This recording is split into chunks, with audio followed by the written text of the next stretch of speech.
I've been driving trucks for 8 years now, and I learned pretty quickly that picking up hitchhikers is almost always a terrible idea. Most trucking companies have incredibly strict rules against it, and honestly, for good reason. You can never truly know who you're inviting into your cab, and once they're in there, you're stuck with them, sometimes for hours, until your next safe stop. But then there are those moments when your basic human decency just overrides common sense, pushing you towards a decision you might end up regretting for the rest of your life. This nightmare unfolded for me about 2 years ago on Highway 287, cutting right through the heart of the Texas Panhandle. I was on a familiar run, hauling agricultural equipment from Amarillo down to Beaumont, a route I'd navigated countless times. It was early June, and the weather had been brewing something truly nasty all afternoon. By the time I hit Childress, the sky had turned a bruised, inky black, and the wind was starting to howl fiercely.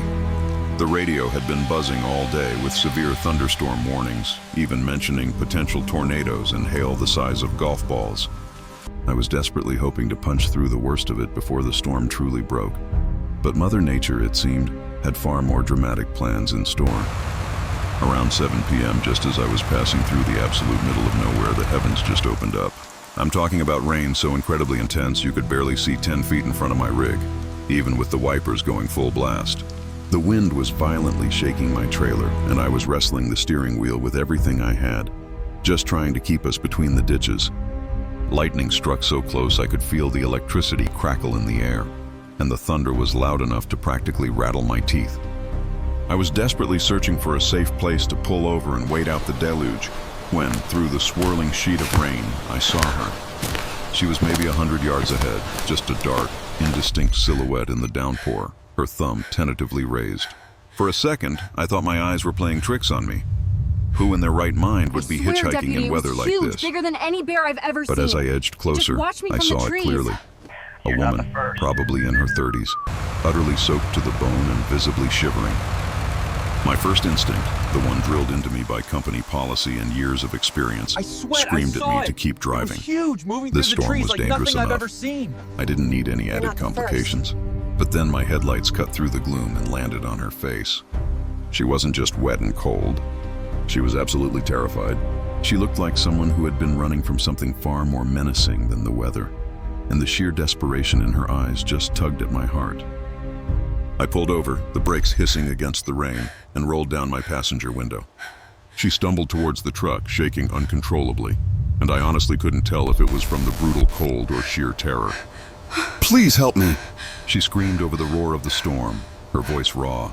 My car broke down about 5 miles back, and I've been walking in this weather for over an hour. Just watch me from the trees. I just need a ride to the next town. She seemed harmless enough. A petite woman, maybe 5'4", wearing jeans and a t-shirt that were completely drenched. No obvious weapons, no bulky backpack or bag that could conceal anything suspicious. Just a scared woman, utterly at the mercy of a monstrous storm. "Get in," I found myself saying, completely against my better judgment. "But I can only take you as far as the next truck stop." She practically tumbled into the cab, dripping water everywhere, but so incredibly grateful she was almost crying. "Thank you so much," she gasped, her voice trembling. I honestly thought I was going to die out there. "My name is Linda." She introduced herself as Linda Kowalski. I told her my name was Maria, and reaching into my sleeper berth, handed her a clean towel. She dried her face and hair, but the shivers wouldn't stop. I cranked up the heat and with renewed caution, eased the rig back onto the road, driving slowly and carefully through the blinding storm. Initially, everything seemed normal. Linda was quiet, mostly just staring out at the relentless rain, occasionally mumbling a heartfelt thank you. Wait up! She genuinely seemed appreciative, and I started to feel a small, warm glow of satisfaction. Glad I hadn't left her out there. The storm, however, showed no signs of letting up. But after we'd covered about 10 miles, a creeping sense of unease started to settle in. First, I noticed she kept looking at me instead of out the window. Left me a cabin. Not just an occasional glance, but long, intense stares, as if she were meticulously studying my face. Every time I'd catch her eye, she'd offer a smile. But it wasn't the kind of friendly smile that put you at ease. It was a cold, practiced grimace that sent a shiver down my spine, quite unrelated to the weather. Then she started asking personal questions that felt incredibly inappropriate for someone I'd just picked up. How long had I been driving? Was I married? Did I have children? Where did I live when I wasn't on the road? And then the kicker. How much money do you make? That last question especially slammed the alarm bells in my head. Why do you want to know about my finances? I asked, my voice sharper than I intended. Her expression changed instantly. The mask of fake gratitude simply vanished, replaced by something unnervingly cold and calculating. Just making conversation, she said, but her voice now had a hard, metallic edge I hadn't heard before. I told her I preferred to concentrate on driving in the terrible weather, hoping she'd take the hint and drop it. But instead of backing off, her questions became even more aggressive. She wanted to know what I was hauling, exactly where I was delivering it, and what route I usually took. These weren't idle questions. They were the kind of detailed information only someone planning a robbery would ask. By this point, I was seriously worried, my heart beginning to pound a frantic rhythm against my ribs. We were still in the absolute middle of nowhere, with at least 20 miles to go before the next truck stop. The storm outside was still raging, a violent wall of wind and rain, which meant I couldn't just pull over and tell her to get out. But I also couldn't shake the chilling feeling that I had made a terrible, potentially fatal mistake. That's when she calmly reached into her pocket and pulled out a cell phone. She had told me her car broke down, and she'd been walking for over an hour in this torrential downpour. Yet the phone looked completely dry, no water damage, no condensation on the screen. If she'd truly been out there in that deluge for an hour, that phone should have been absolutely soaked. She made a call, speaking in a low, hushed tone so I couldn't catch everything. But I clearly heard a few terrifying words. Something about got one in 20 miles out and agricultural equipment. She was talking about me and my load, and the horrifying realization dawned on me, sickeningly, that this hadn't been a random breakdown at all. This was meticulously planned. When she hung up, she turned to me with that same cold, reptilian smile. Change of plans, Maria. I need you to take the next exit and head north toward Quanah. No, I said, trying desperately to keep my voice steady, to project an authority I certainly didn't feel. I told you I could only take you to the next truck stop on this highway. That's where you get out.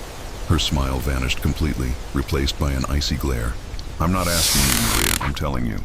Take the next exit north, or this is going to get very unpleasant for both of us. That's when I saw the knife.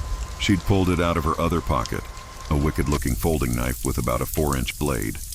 She held it low next to her leg, almost casually, but the message was stark and utterly terrifying. I was no longer giving a stranded hitchhiker a ride. I was being kidnapped. My mind raced, a whirlwind of panic and desperate strategies. I was trapped in my own truck, held hostage by an armed woman who clearly had accomplices waiting somewhere ahead. The relentless storm outside meant there was no traffic, no one to see if something terrible happened to me. Even if I could somehow reach my CB radio, who would I call? The nearest town was still miles away, and the storm was jamming communication. But then, a memory flashed into my mind, something my trainer had told me years ago. If you ever find yourself in a dangerous situation in your truck, Maria, use the size and weight of the vehicle to your advantage. A big rig is a powerful weapon if you know how to use it. The next exit was coming up in about 2 miles. I could just make out the green sign through the blurry rain, and I knew with chilling certainty that once I took that exit, I'd be completely at the mercy of Linda and whoever was waiting for her. I had to do something, and I had to do it before then. While we were still on the main highway, I started slowing down gradually, making it look like I was preparing to take the exit. Linda relaxed slightly, a subtle shift in her posture telling me she thought I was cooperating. But instead of turning onto the exit ramp, I suddenly swerved the steering wheel hard to the right and drove straight off the highway, directly into the grassy median. The truck bounced and lurched violently as we hit the uneven ground, throwing Linda hard against the passenger door. The knife, thank God, flew out of her hand and clattered somewhere on the cab floor. I slammed on the brakes, and the massive truck skidded to a jarring stop in the muddy grass, pitching us forward. Before Linda could even begin to recover, I had my door open and was leaping down from the cab. The freezing rain hit me like a solid wall. Welcome back, Fear Files listeners. Tonight, we're plunging into the stark, unsettling reality of America's vast highway system, where 8 true horror stories from the lives of ordinary truck drivers await us. Each one, I promise you, is more chilling than the last. These aren't urban legends or whispers on the wind. They're raw, first-hand accounts from professional drivers who faced terrifying, often unexplainable encounters on our nation's loneliest roads and darkest stretches. We've changed a few names to protect their identities, but every single core detail remains absolutely factual, ripped straight from their experiences. If you're new to the Fear Files family, please take a moment to hit that subscribe button for nightly doses of true horror that will undoubtedly have you glancing nervously over your shoulder. And don't forget to tap that notification bell so you never miss an episode. If you, or perhaps someone you know, has a disturbing trucker experience that needs to be shared, tell us about it in the comments below. Your story could truly help others grasp the very real dangers our truckers confront every single day. Now for our first terrifying account, the CB trap. I've been a big rig driver for almost 15 years now, and believe me, I truly thought I'd seen it all. I'm talking about brutal blizzards that white out the world, aggressive drivers who seem determined to cause a wreck, and endless breakdowns in the middle of nowhere. You name it, I've probably experienced it. But what happened to me on Interstate 40 in Arkansas just 3 years ago that still makes my hands tremble when I think about it. Some nights I'll wake up drenched in a cold sweat, completely haunted by that voice on the CB radio and the horrifying realization of just how close I came to something truly evil. It just watched me from the trees. It was late October, around 2 in the morning. I was on a run, hauling electronics from Little Rock all the way to Oklahoma City.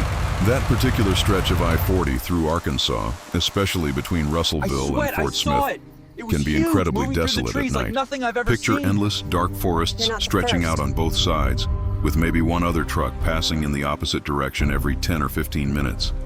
It's a profound kind of solitude, the type most people never truly experience unless they're a professional driver out here. I'd been behind the wheel since 6 a.m., so exhaustion was definitely starting to set in. My eyes burned and I was battling hard to keep them open. Suddenly, a voice sliced through the static on Channel 19. You know, the standard trucker channel. It was a woman, and she sounded absolutely, utterly terrified. "Please, somebody help me," she pleaded, her voice cracking with what sounded like genuine Deputy, tears. it was huge, bigger My than car any broke bear down I've and I'm ever stuck seen. on the side of the It just road. watched me from the trees. There's something wrong with my engine. I can't get it started. I'm scared to death out here alone. Please, if anyone can hear this, I need help. I have a daughter, about her age, maybe early 20s, and my heart just went right out to her. I know all too well how vulnerable a young woman can be, stranded on a dark highway in the dead of night. Without a second thought, I grabbed my CB handset and immediately responded. "This is Sooner Express, eastbound on I-40, I said, giving my company name. "I hear you, ma'am. What's your location? I can pull over and help." The relief in her voice was instant, palpable. "Oh, thank God. Thank you so much," she cried. "I'm at mile marker 62, eastbound side. My hazard lights are on, but my phone's dead. I've been sitting here for almost an hour." I was starting to think no one would ever stop. Mile marker 62 was only about 12 miles ahead, so I told her I'd be there in roughly 10 minutes. She thanked me probably half a dozen times, her cries now clearly mixed with overwhelming relief. I felt a real sense of purpose, doing my part, helping someone in distress, just as countless other truckers had helped me over the years when I'd needed Wait it. up! You can't hide from us! As I neared mile marker 62, I began to ease off the accelerator, my eyes scanning the darkness for her hazard lights. Sure enough, I spotted them flashing about a quarter mile ahead, a small car neatly pulled onto the right shoulder. I clicked on my four-ways and started to pull in behind her, making sure to leave ample space for any other traffic to pass safely. If anyone finds this, please, That's when something caught my eye. Something that just didn't sit right and gave me a serious pause. The car was parked perfectly straight on the shoulder, almost meticulously, not angled in the way you'd expect from someone who had limped off the road with engine trouble. If anyone finds The hazard lights were indeed flashing, but they seemed too bright, too new. And crucially, there was absolutely no steam or smoke rising from under the hood, a telltale sign for an overheated engine. I sat there in my cab for a moment, my engine idling, trying to make sense of it. Something felt profoundly off, but in my exhaustion, I couldn't quite pinpoint it. Maybe I was just tired. Maybe I was just paranoid, I thought. I picked up my CB again, a knot forming in my stomach. "I'm the truck right behind you with the flashers," I said, trying to sound calm. "Are you okay, ma'am?" Her voice came back instantly, but it was strikingly different. The desperate crying was gone. She sounded almost eager. "Yes, I'm fine now that you're here. Can you come up to my car? I think there might be something wrong with my engine belt." And just like that, in that very moment, I knew something was terribly, terribly wrong. No genuinely stranded motorist talks about engine belts at 2 in the morning, especially not a young woman who, mere minutes earlier, had been sobbing with fear. My gaze sharpened on the car, and then I saw it. Movement in the deep shadows of the woods on the right side of the highway. There were at least 2 figures shifting between the trees, maybe even more. They were desperately trying to stay hidden, but I could clearly see them maneuvering, inching closer to the road. My blood ran absolutely cold as the terrifying realization slammed into me. This wasn't a breakdown. This was a setup. My hand shot out for the CB handset, but before I could even open my mouth, her voice came back over the radio again. This time, it was completely devoid of any fear or distress. The scared, crying girl I'd heard just moments before was utterly gone, replaced by someone who sounded cold, hard, and utterly calculating. Come on up here, driver. We know you can see us. Don't make this harder than it has to be. My heart hammered against my ribs. I slammed my truck into gear, and without a second's hesitation, I floored it, merging back onto the highway as fast as 18 wheels and 40,000 pounds of cargo would allow. In my rearview mirrors, I could see figures, dark blurs, sprinting out of the woods toward the road, but they were too late. I was already accelerating away, the massive rig rumbling beneath me. My CB crackled back to life, but now it was a man's voice, absolutely furious and laced with raw profanity. He was screaming insults, threatening what they'd do if they ever caught me.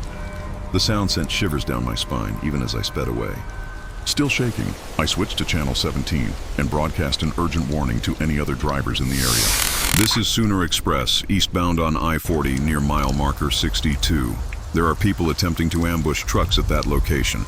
Do not stop if you see a broken down car with flashing hazards. Repeat, it is a trap. A voice immediately responded, thankfully. It was another trucker, an older guy, calm and steady.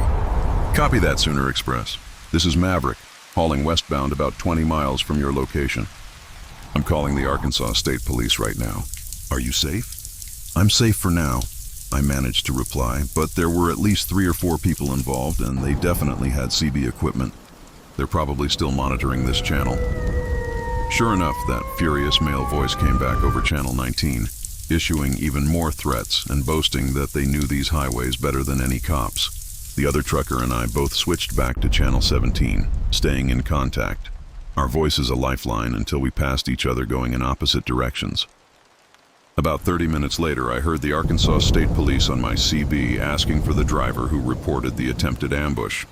I identified myself and gave them my location. They said units were already heading to mile marker 62 and asked if I'd be willing to meet them at the next truck stop to give an official statement.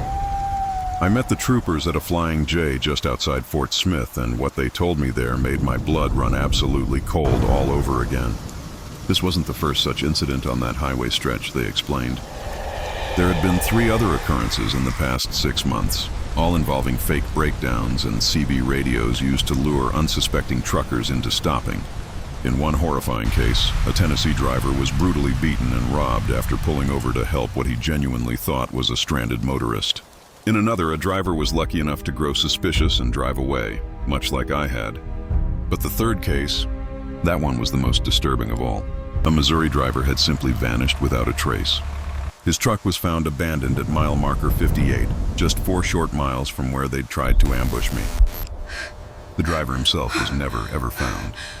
The troopers strongly suspected it was the same ruthless group, likely having moved their operation a few miles down the highway after the previous incidents made the original spot too risky. They were deliberately targeting truckers, they said, because we often carry substantial amounts of cash, expensive CB equipment, and sometimes incredibly valuable cargo. Plus, they knew, perhaps better than anyone, that truckers are instinctively more inclined to stop and help someone in need. It's a deeply ingrained part of our road culture. When the troopers finally reached mile marker 62, the car was predictably gone, and there was no sign whatsoever of the ambushers. However, they did find fresh tire tracks in the woods where vehicles had clearly been hidden, and a scattering of cigarette butts indicated people had been waiting there for hours. I gave the troopers my statement and contact information, and they promised to call if anything else came up. As I walked back to my truck, feeling utterly drained, one of the younger troopers pulled me aside, his expression grim. "You were smart to get out of there when you did," he said, his voice low. "These people aren't just looking to rob trucks. Based on what happened to that Missouri driver, I think they're capable of a lot worse. I completed my run to Oklahoma City, but the chilling reality of what had almost happened never left me. The scariest part, truly, was how utterly convincing that woman's voice had been at first. She'd sounded genuinely terrified and desperate. If I hadn't noticed those few strange details about her car and caught sight of that movement in the woods, I probably would have walked right into their trap, and my story might have ended very differently. I swear, Deputy, Since that harrowing night, I've completely changed how I respond to calls for help on the CB radio. I still want to help people, of course, but now I'm far, far more cautious. If someone claims to be broken down, I call the state police first and let them handle it. If it's a legitimate emergency, the cops can get there faster anyway. And if it's a trap, well, I've potentially saved another driver from falling victim to something truly awful. I also installed a state-of-the-art dash camera system that records everything in front of and behind my truck, and I upgraded my CB radio to one that can even record conversations. If something like this ever happens again, I want concrete, undeniable evidence for the police. The Arkansas State Police never did catch the people who tried to ambush me that night. About 6 months later, they called to say the incidents had stopped in that particular area, so they suspected the group had either relocated or perhaps been arrested for something else entirely. But they warned me. I swear, other Deputy, groups likely it was employ huge, bigger similar than any bear predatory I've ever tactics. seen. It That's just what watched truly me from the bothers me, trees. what keeps me awake sometimes. How many other fake breakdowns are occurring on dark highways right now? How many drivers have heard that same scared woman's voice over their CB, only to unknowingly drive into a deadly trap? And how many weren't as lucky as I was to spot the warning signs in time? These days, whenever I pass mile marker 62 on I-40, I instinctively slow down and scrutinize the woods on the right side. Sometimes I swear I can still see shadows moving among the trees, just waiting, silently, for the next trucker willing to extend a hand to a stranger in trouble. It's a truly terrible thing when your natural, compassionate instinct to help others becomes a calculated tool that criminals can exploit and use against you. I still drive the same routes, and yes, I still monitor Channel 19 on my CB radio. But now, every single time I hear someone calling for help, I instantly recall that scared woman's voice and how quickly it morphed into something cold, menacing, and utterly devoid of humanity. Trust takes years to build, a lifetime sometimes, and mere seconds to shatter. And those people, they didn't just try to rob or harm me that night. They shattered my fundamental ability to trust a voice on the radio asking for help. That, to me, is the real tragedy of what they did. They stripped away my faith in the basic decency of people who need assistance on the highway, leaving behind a profound sense of caution where a simple willingness to help once resided. When my grandfather died, This story, like so many left me others we'll cabin. share tonight, isn't just about a close If call anyone with finds this, danger. please, It's don't about the come here. erosion of trust in a profession built on camaraderie and mutual support. Imagine spending your life on the If open anyone road, finds this, often in please, isolation, don't come here. relying on the goodwill of strangers and the digital lifeline of your CB. Then, in one If anyone terrifying finds this, instant, that please, lifeline is don't twisted come into here. a snare. What's left? A constant vigilance that weighs heavy on the mind, turning every seemingly innocent plea for help into a potential threat. Truckers aren't just hauling cargo. They're carrying the weight of these experiences, silently navigating highways where predators lurk, exploiting the very best instincts of good people. It forces them to question every shadow, every flicker of hazard lights in the dark, wondering if this time, it's real. This tale serves as a chilling reminder that the highways are not always as empty as they seem, and sometimes the most dangerous monsters aren't supernatural entities, but the very real humans who prey on kindness. It's a world where a simple act of human decency can become your gravest mistake. For 12 years, I've been a truck driver, and believe me, I've seen it all. Furniture, electronics, food, heavy machinery, you name a cargo, I've probably hauled it. Most days, you know exactly what's behind you, either because you watched it being loaded or you've got a stack of detailed paperwork. But then there are the sealed loads, especially with certain companies. You pick up a trailer that's already full, already locked, and you're told not to open it until you hit your destination. Usually it's just a security thing, trying to prevent theft or tampering, and I never gave them a second thought. Not until 3 years ago anyway. What happened to me on Route 2 in northern Michigan completely changed my mind. I swear I'll never haul another mystery load as long as I live. It was the dead of winter, mid-February, when I got the call for this particular sealed load. I was headed to a warehouse just outside Flint, The paperwork was sparse, to say the least. Remember It just Marcus vaguely stated and biological the whistling specimens in for the research woods. purposes, with a destination way up in Michigan's Upper Peninsula, a lab in Remember Houghton. Marcus? That's a solid And the 6-hour haul whistling through in some the seriously woods. remote forested wilderness. But the pay? It was outstanding, and I really needed the cash at the time. Right from the moment I pulled up, the warehouse felt wrong. It was tucked away deep in a mostly deserted industrial park, and the building itself was more bunker than typical freight hub. No windows anywhere, just thick concrete walls and a few loading docks. Security was unbelievably tight. I had to flash my ID at 2 separate checkpoints and sign what felt like a small novel of forms before they'd even let me near the trailer. And then, the guys bringing it out were in full hazmat suits. That immediately set my nerves on edge. I tried asking the supervisor what kind of biological specimens needed that level of protection, but he just brushed me off, saying it was standard procedure, and I shouldn't worry. Easy for him to say. The trailer itself was a standard 53-foot refrigerated unit. They instructed me to keep it at precisely 38 degrees Fahrenheit for the whole trip. They even gave me a special phone number, just for refrigeration unit issues. Before hooking up, I went through my usual pre-trip inspection. Everything appeared normal. Tires were good, lights worked, seals on the doors looked proper. But then, as I got closer to the back, a smell hit me. It was faint at first, but unmistakable. It took me straight back to my grandfather's hunting cabin, the time his freezer broke and all the deer meat spoiled. That sweet, rotten stench that turned my stomach. I brought it up to the supervisor, but he just waved it off, saying it was normal for this kind of cargo, and the refrigeration would handle it. I wasn't buying it, not entirely, but I'd already signed the contracts. I needed that money. So I hooked up and started the long 6-hour journey north. The first few hours passed without incident. I rolled through Saginaw, then Bay City, before turning northwest onto Route 10. The weather was typical Michigan February, gray, cold, with streaks of snow clinging to the ground. The trailer pulled smoothly, and the refrigeration unit held its temperature perfectly. My CB hummed with the usual chatter, drivers grumbling about road conditions, traffic. Everything felt utterly normal. Around 4 p.m., I made the turn onto Route 2, heading west, deeper into the Upper Peninsula. This is where Michigan truly changes. The farms and small towns melt away, replaced by dense, endless forests, stretching for miles without a single sign of human habitation. In winter, as daylight fades, it gets incredibly desolate, almost eerie. But I knew this route, so I wasn't particularly worried. Then, about an hour into Route 2, just as the sun began to dip below the tree line, I heard it. A faint thumping from the trailer behind me, like something heavy had shifted and toppled over. Loose cargo sometimes does that, so I wasn't immediately alarmed. But then it came again, louder, and this time it sounded deliberate, like something was hitting the inside walls of the trailer. I snatched up my CB and tried the special number they'd given me, but nothing. Dead air. I was in the absolute middle of nowhere, surrounded by nothing but trees, and northern Michigan cell service is notoriously unreliable anyway. My plan shifted: find the next rest area, hunt down a payphone. Meanwhile, the thumping from the trailer kept going, growing more frequent, more violent. It truly sounded like whatever was inside was getting agitated. A disturbing thought began to form. What if these weren't specimens at all? What if they were live animals?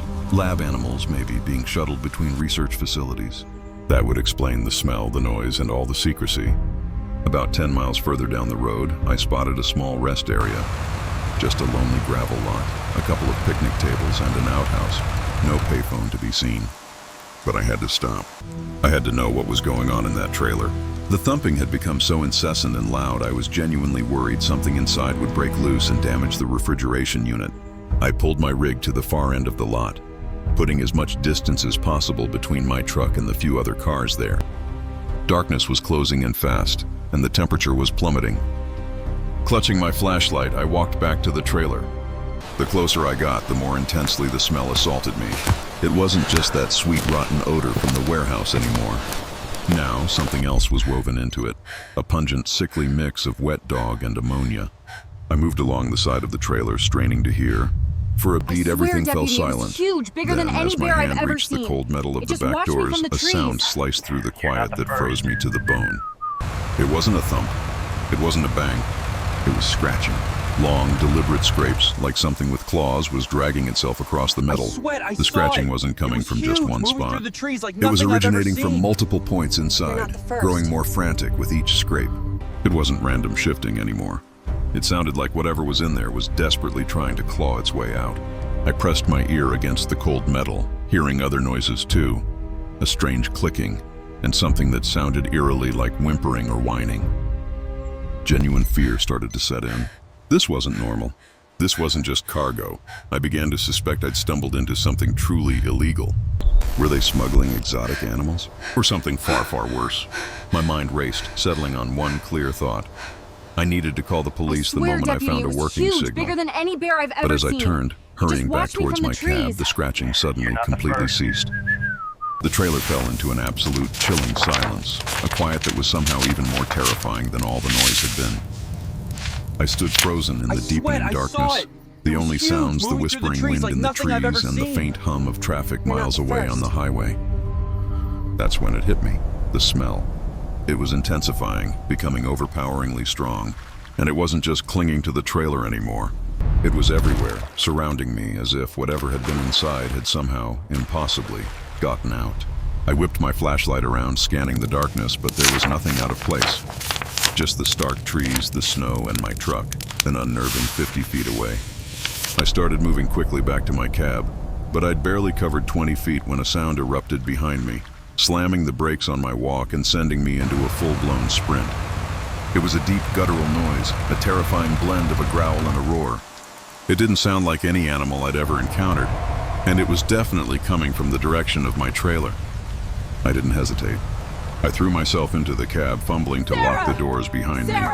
My hands trembled violently as I jammed the key in the ignition, started the engine, and slammed the truck into gear. I didn't dare glance in my rearview mirror as I roared out of that rest area and back onto Route 2. All I knew was I had to get as far away from that place as humanly possible. For the next hour, I pushed my rig as hard as I dared on that dark, twisting road. The trailer behind me was now utterly silent. Please, No don't come thumping, here. no scratching, no sound whatsoever. But the smell? It was still there. A foul, If anyone insidious finds this, presence seeping please, into the don't come here. cab, even with every window sealed tight and the air circulation completely off. It grew If so anyone potent, finds so this, sickening, please, that I felt don't waves come of here. nausea rolling over me. Roughly 30 miles from Houghton, I had no choice but to pull over again. The fumes were making me lightheaded, dizzy, and I was terrified I'd pass out at the wheel. I found another rest area this time, one with brighter lights and a few other rigs parked up. I figured I'd feel a little safer with other people around while I tried to process what to do. I parked close to the other trucks and, with a knot of dread in my stomach, got out to check the trailer once more. The stench was utterly overwhelming now, and the reason became horrifyingly clear. A dark, viscous liquid was seeping out from under the trailer doors, forming an ominous pool on the asphalt. Under the yellowish glow of the rest area lamps, it looked black. But when I flicked on my flashlight, the beam cut through the darkness, revealing its true, ghastly color, a deep, unsettling dark red. It was at that sickening moment I understood. I wasn't carrying biological specimens or even lab animals.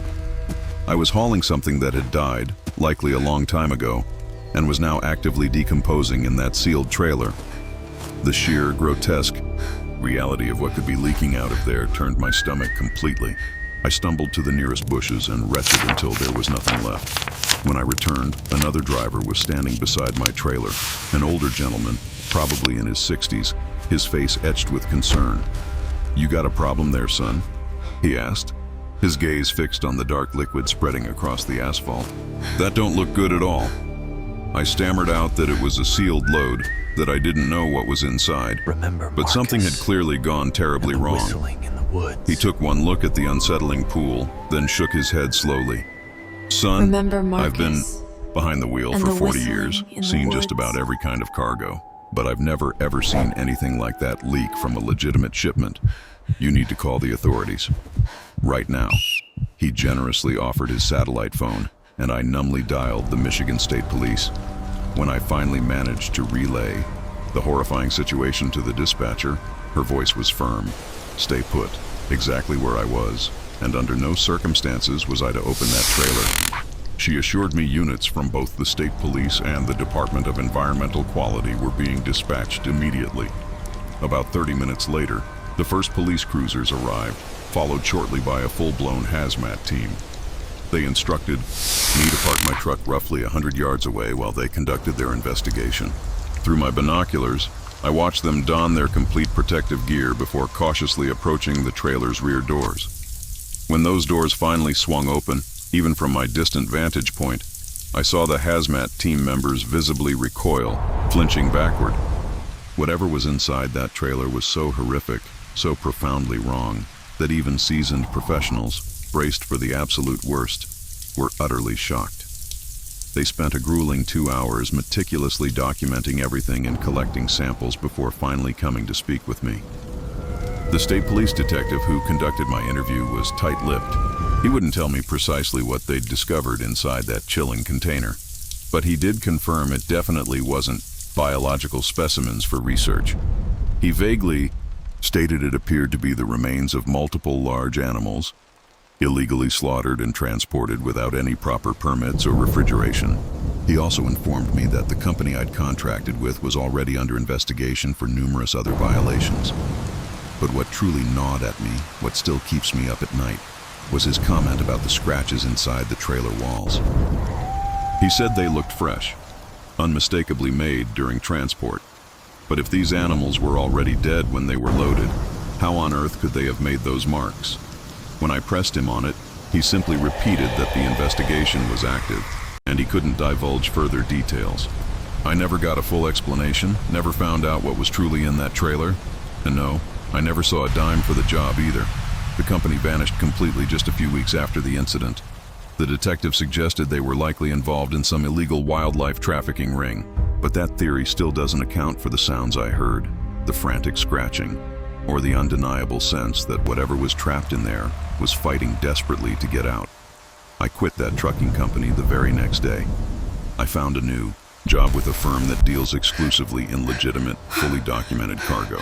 I've sworn off sealed loads forever, no matter what astronomical sum they might offer. The nightmares, the waking dread that plagued me for months after that horrific night, weren't worth any amount of money. Sometimes, even now, late at night when I'm alone on a deserted highway, my mind drifts back to that trailer. Were they truly just dead animals? Or was something still breathing, still conscious when I hitched that load? And if they were alive, what unspeakable horrors did they endure during those 6 endless hours on the road? The memory of those scratching sounds is etched into my soul, a terrifying echo that will haunt me until my dying day, and I pray I never, ever learn what was making them. That incident didn't just change my career, it fundamentally altered how I see the world. Before I was a practical man, dealing with concrete realities. Now there's always a shadow, a nagging doubt that lurks just beneath the surface of the ordinary. The human mind craves answers, a logical explanation for things. But some mysteries defy logic, leaving gaping holes in your understanding. What truly happened in that trailer, and what horrific life or death struggled within its confines, remains one of those terrifying voids in my life. It stripped away a layer of comfort, showing me that even in the most mundane parts of our jobs, we can stumble upon unspeakable horrors. The memory isn't just a story, it's a constant, cold presence, a reminder that some doors are better left unopened, and some truths are too disturbing to ever fully comprehend. It left me with a deep, unsettling awareness of the darkness that can exist, hidden in plain sight, just a locked door away. It made me realize that some fears, once awakened, never truly sleep again. I've been driving a truck for a solid 10 years now, and I genuinely thought I knew every single truck stop, every rest area, and every fuel station between Atlanta and Savannah like the back of my hand. Highway 80 is practically my second home. I must have driven that route at least 200 times over the years. That's precisely why what happened to me last October still feels utterly impossible, and it's why even thinking about it too much can plunge me into fresh nightmares. That particular day started out as a routine haul, just paper products from a mill near Macon down to the port in Savannah. It's a run I've done countless times, typically a 4-hour trip if traffic plays nice. But this day was a disaster from the get-go. I swear, First, I had a Deputy, it late was start huge, because of bigger loading than any dock bear I've issues. ever seen. Then I hit a It just snag with watched me some from the unexpected trees. construction delays. To top it all off, my truck started acting up, the dashboard lights flickering like a faulty Christmas tree. By the time I hit the halfway point, it was nearly 11 p.m., and I was staring at a dangerously low fuel gauge, It was huge, barely a moving quarter through the tank trees left. like nothing I've ever seen. I knew there was no way I'd You're make not it to the first. Savannah without stopping. The real problem was, most truck stops along that stretch shut down their fuel islands by midnight, and I was cutting it incredibly close. A wave of real worry washed over me, wondering if I'd find anywhere open, when I suddenly spotted an exit sign. It clearly read, Truck Plaza, 24 hours, with an arrow pointing right. Now that was strange. I had never noticed that exit before, despite all my runs. But desperation for fuel trumped my usual caution, so I took the exit, following the signs down a narrow 2-lane road winding through thick pine woods. About 2 miles in, the truck stop finally appeared, and my first reaction was pure, unadulterated relief. It looked like a decent-sized place, maybe 20 parking spots, with what appeared to be a full-service restaurant attached to the main building. Sarah! Several Wait up! trucks were already You can't hide parked, from us! and I could see the warm glow of lights spilling from the restaurant windows. Honestly, everything seemed completely normal and welcoming. I pulled up to a fuel island, cut the engine, and stepped out of my cab. The pumps looked a bit older than what I was used to, but they seemed functional When my enough. grandfather I headed died, straight for the building to pay, thought he left knowing me a most cabin. places require prepayment after midnight for If anyone security. finds this, please, It was inside don't the come building here. where that first trickle of unease started to spread.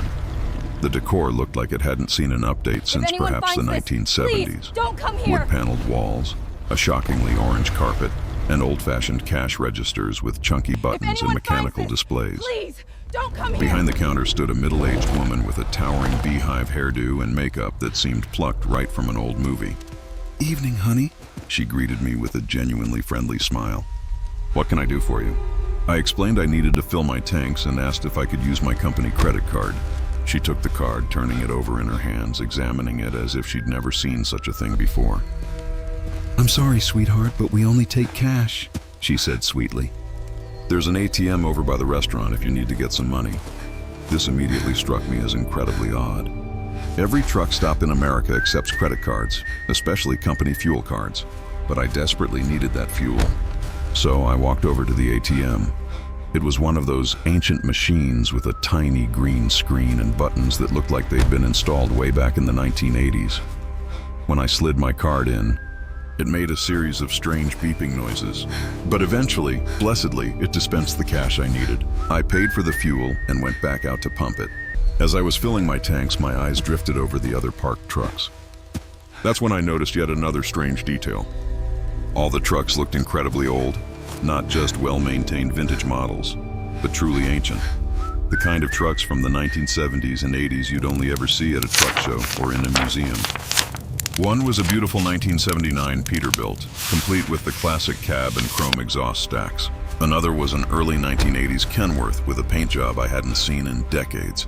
They all had old-school CB antennas and accessories that looked like they belonged in another era. It was like I had somehow driven into a truck stop from 40 years in the past. Once I finished fueling, I decided a cup of coffee was in order before hitting the road again, hoping it would shake off the growing strangeness. Remember Marcus? The restaurant interior was an And the even deeper whistling dive in into the this woods. bizarre time capsule. Red vinyl booths, a jukebox in the corner playing 1970s tunes, and waitresses wearing crisp uniforms with little white aprons. The menu was handwritten on a chalkboard, and the prices were ridiculously, almost impossibly low. Coffee was 50 cents, a hamburger was $2, and a slice of pie cost just $1.50. I took a seat at the counter and ordered coffee from a waitress who looked to be in her 30s, but her hair and makeup were decidedly from decades gone by. As I took in my surroundings, I noticed all the other customers seemed to be from the same era. Men wore old-fashioned trucker caps and shirts with logos from companies I was pretty sure had vanished years ago. Women had big teased hair and clothes that screamed a different time. Even the conversations I overheard were utterly baffling. They were discussing fuel prices that made no sense, complaining about paying 80 cents a gallon when I had just shelled out over $3. They talked about CB radio channels and trucking regulations I'd never heard of. I even heard one man discussing a load he was hauling for a company I knew for certain had been bought out and renamed back in the 1990s. A serious sense of discomfort began to creep over me, like I'd accidentally stumbled into some kind of elaborate historical reenactment or a strange theme restaurant. Yet everyone around me was acting completely normal, as if nothing at all was out of the ordinary. When I tried to pay for my coffee with modern bills, the waitress stared at them oddly, asking if I had anything smaller. I just left a $5 bill on the counter, which seemed to satisfy her, and practically bolted for the door. As I was leaving, I overheard one of the truck drivers at a booth say something that made my skin crawl. "That new girl sure is dressed funny," he remarked to his companion. "Look at them clothes she's wearing. And that truck of hers, I've never seen anything like it." They were talking about me. My truck is a 2019 Freightliner, modern but certainly not some outlandish anomaly. And my clothes were just jeans and a company shirt. Nothing that should have drawn any attention. But apparently in this place, I was the one who looked out of place. I practically ran back to my truck, desperate to get out of there. But as I was doing my pre-trip inspection before leaving, one of the other drivers approached me. He was an older man, probably in his 60s, wearing a flannel shirt and a trucker cap with a patch from a company I didn't recognize. "That's a real nice rig you got there," he said, walking around my truck, examining it closely with a curious glint in his eye. "What year's that Freightliner?" "I've never seen one with all them fancy electronics and such." I told him it was a 2019 model, and he looked at me like I was completely out of my mind. "2019? He scoffed, then chuckled. "Come on now, girl. Quit pulling my leg. It's only 1983. They don't make trucks like this yet."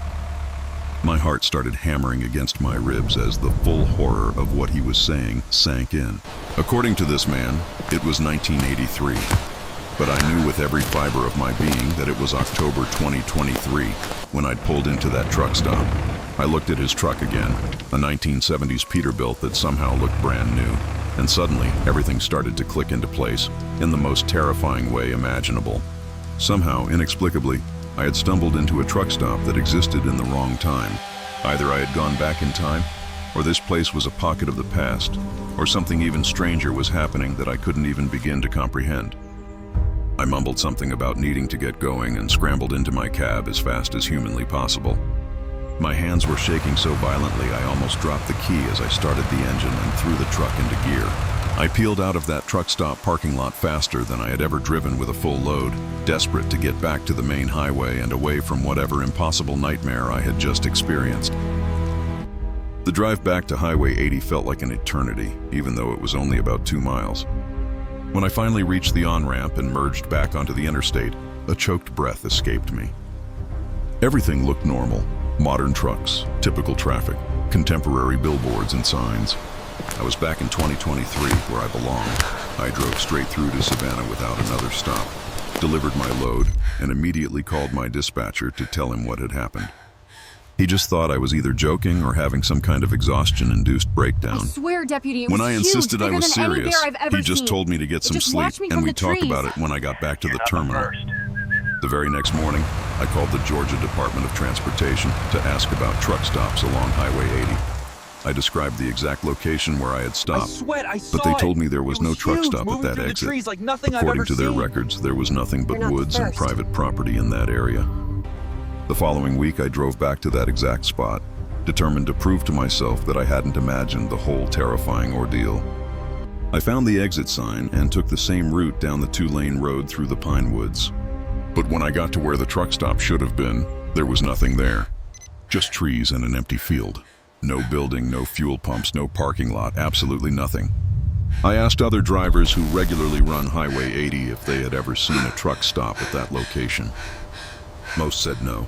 But one older driver told me something that sent a bone-chilling shiver down my spine. He said that back in the 1980s, there used to be a truck stop in that area called Pinewoods Plaza that was incredibly popular with drivers.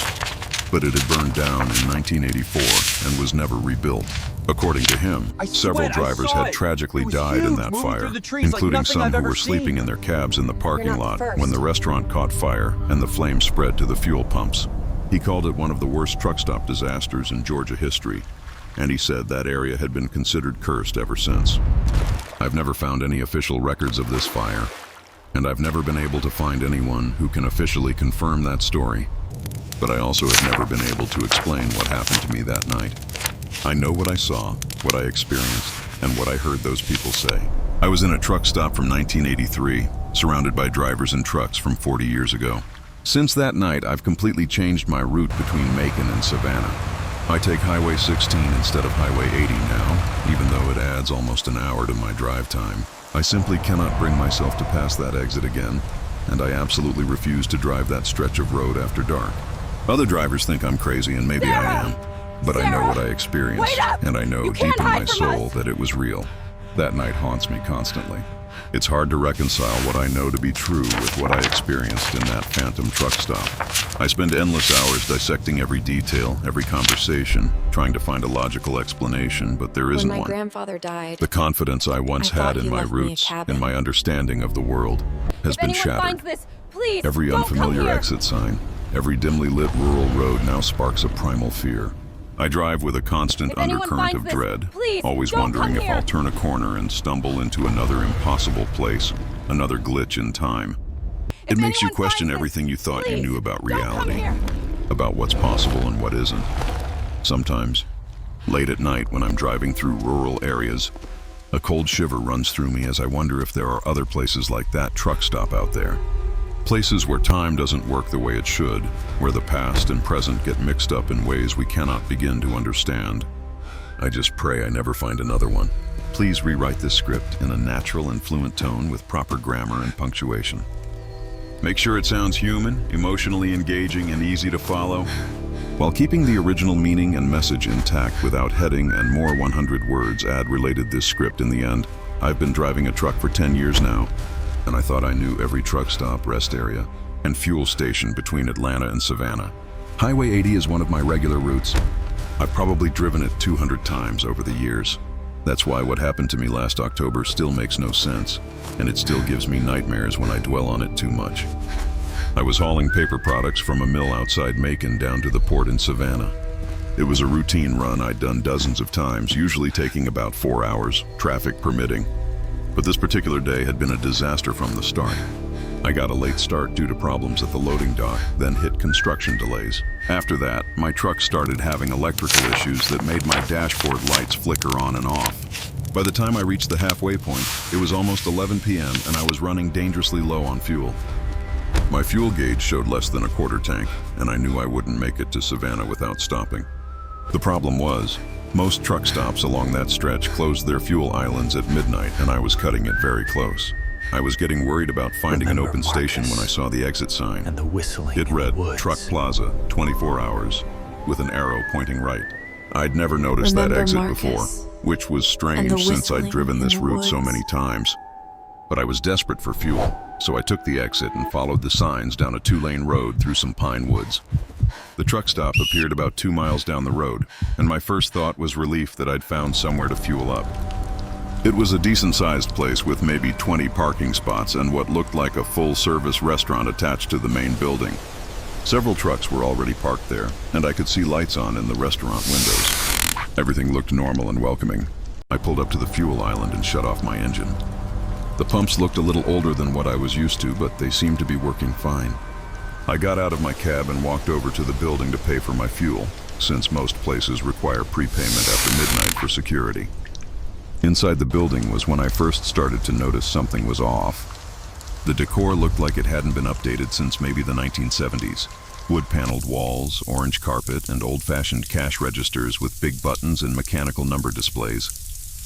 Behind the counter was a middle-aged woman with a beehive hairdo and makeup that looked straight out of an old movie. "Evening, honey," she said with a genuinely friendly smile. "What can I do for you?" I told her I needed to fill my fuel tanks and asked if I could pay with my company credit card. She looked at the card like she'd never seen one before, turning it over in her hands and examining it closely. "I'm sorry, sweetheart, but we only take cash," she said. "There's an ATM over by the restaurant if you need to get some money." This struck me as odd, since every truck stop in America takes credit cards, especially company fuel cards. But I needed the fuel, so I walked over to the ATM.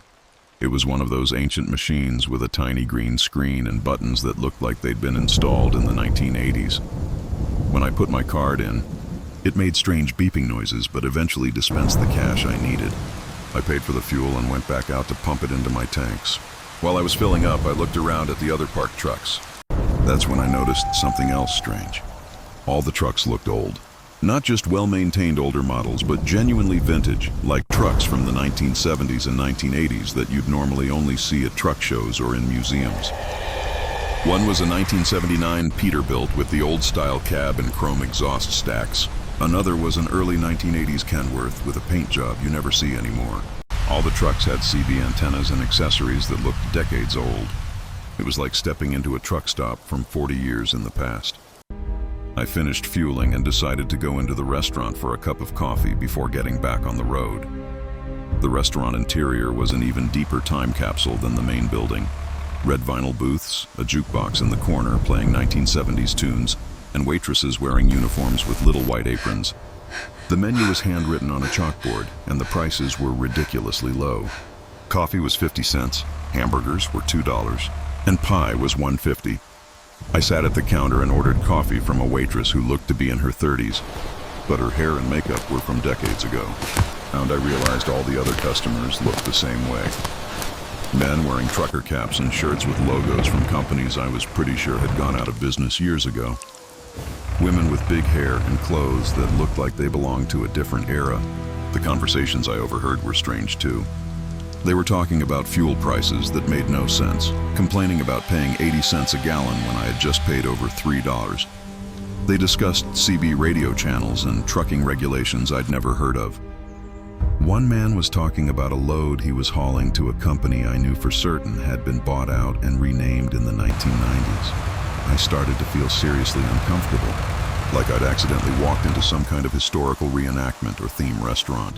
But everyone was acting completely normal, as if nothing was unusual.